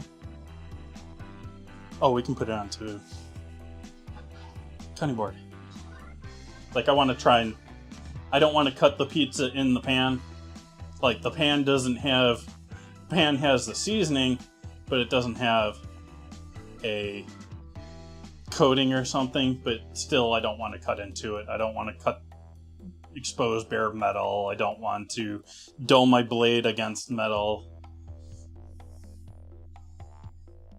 So I'm going to try and, you know, wrangle this pizza out of the pan while it's still hot to cut it.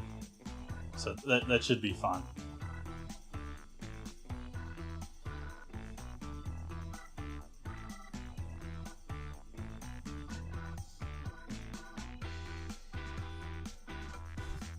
Who's got exciting plans for their weekend? Who's pre-gaming? Anyone going out tonight?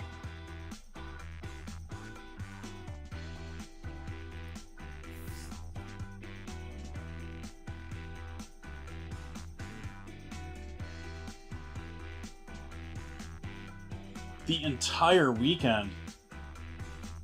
But what do you binging these days? What's the game du jour?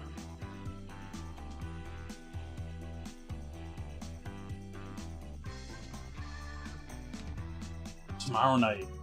Respectful. Unpacking, doing laundry, trying to reset and forget that you're not on vacation still. Dark and darker days.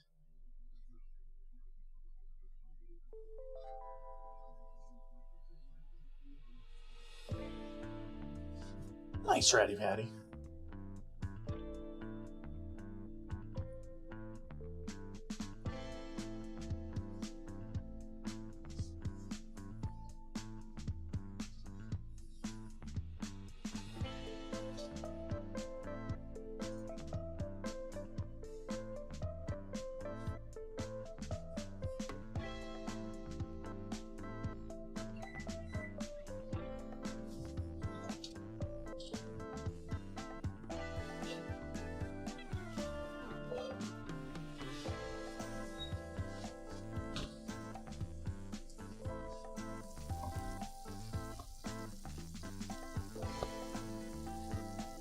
Get some of that cheese bubbling action there with the mic.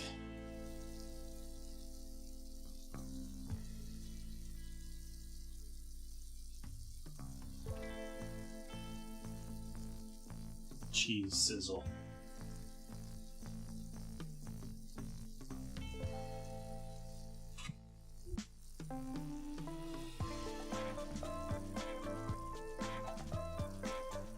More cheese sizzle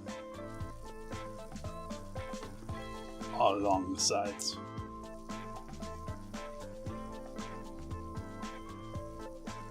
Crispy brown cheese there too.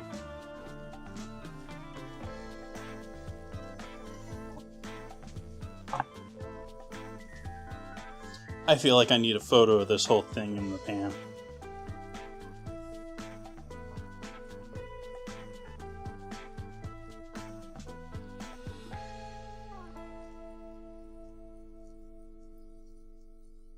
Yeah, so we're probably about a 3.5 hour stream right now.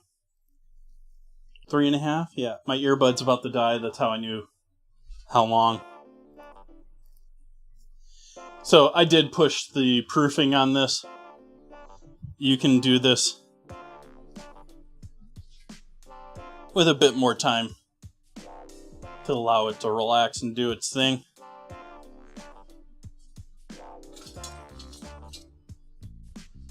Let's see if I can't wrangle this out of the pan. Yeah.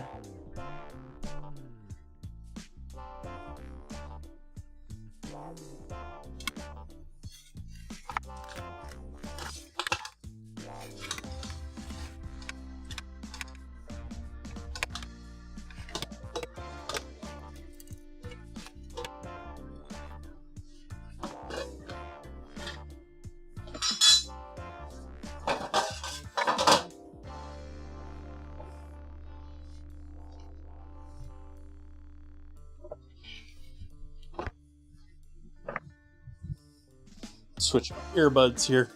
Hi, chat.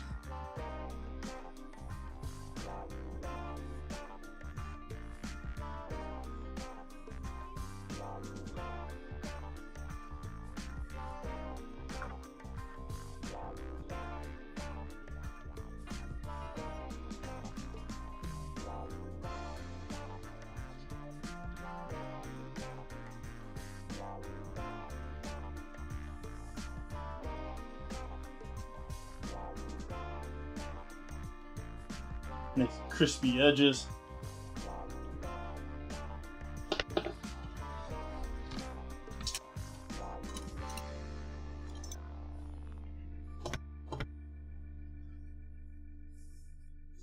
Definitely crispy bottom. Because, I mean, there was no sag there.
saucy.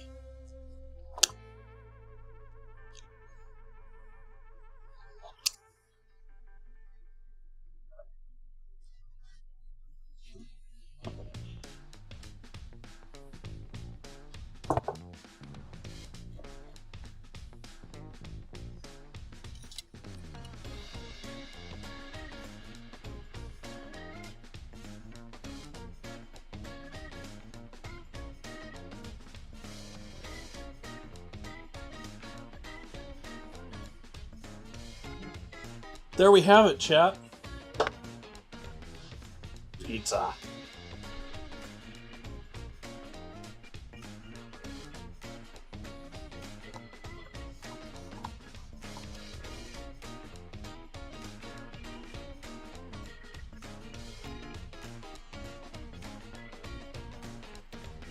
Thank you for the follow. I missed that. Appreciate that.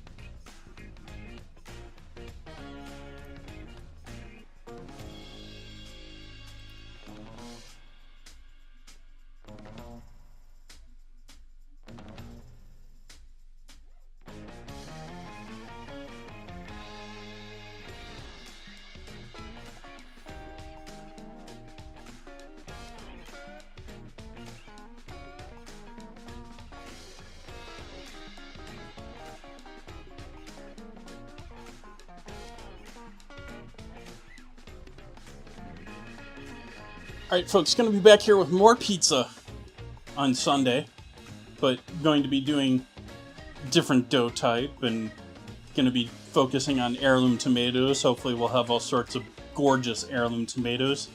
Maybe I'll try and find something else to do with tomatoes too. But definitely doing heirloom tomato pizza on Sunday. I hope you come back to join me for that. We have other plans for Monday, and also always got the ingredient challenge going. We've got what is our ingredient challenge right now? I know that marshmallows are running away. Pepperoni versus marshmallows. Of all ingredients that I forget tonight, it's pepperoni versus marshmallows in the ingredient challenge vote in the Discord right now. So, yeah, it's looking like marshmallows have got that wrapped up, but who knows? Maybe we can have a last-minute rally? I greatly appreciate you all hanging out with me tonight. I hope you have an amazing weekend. Go out and have some fun. Good night, everyone.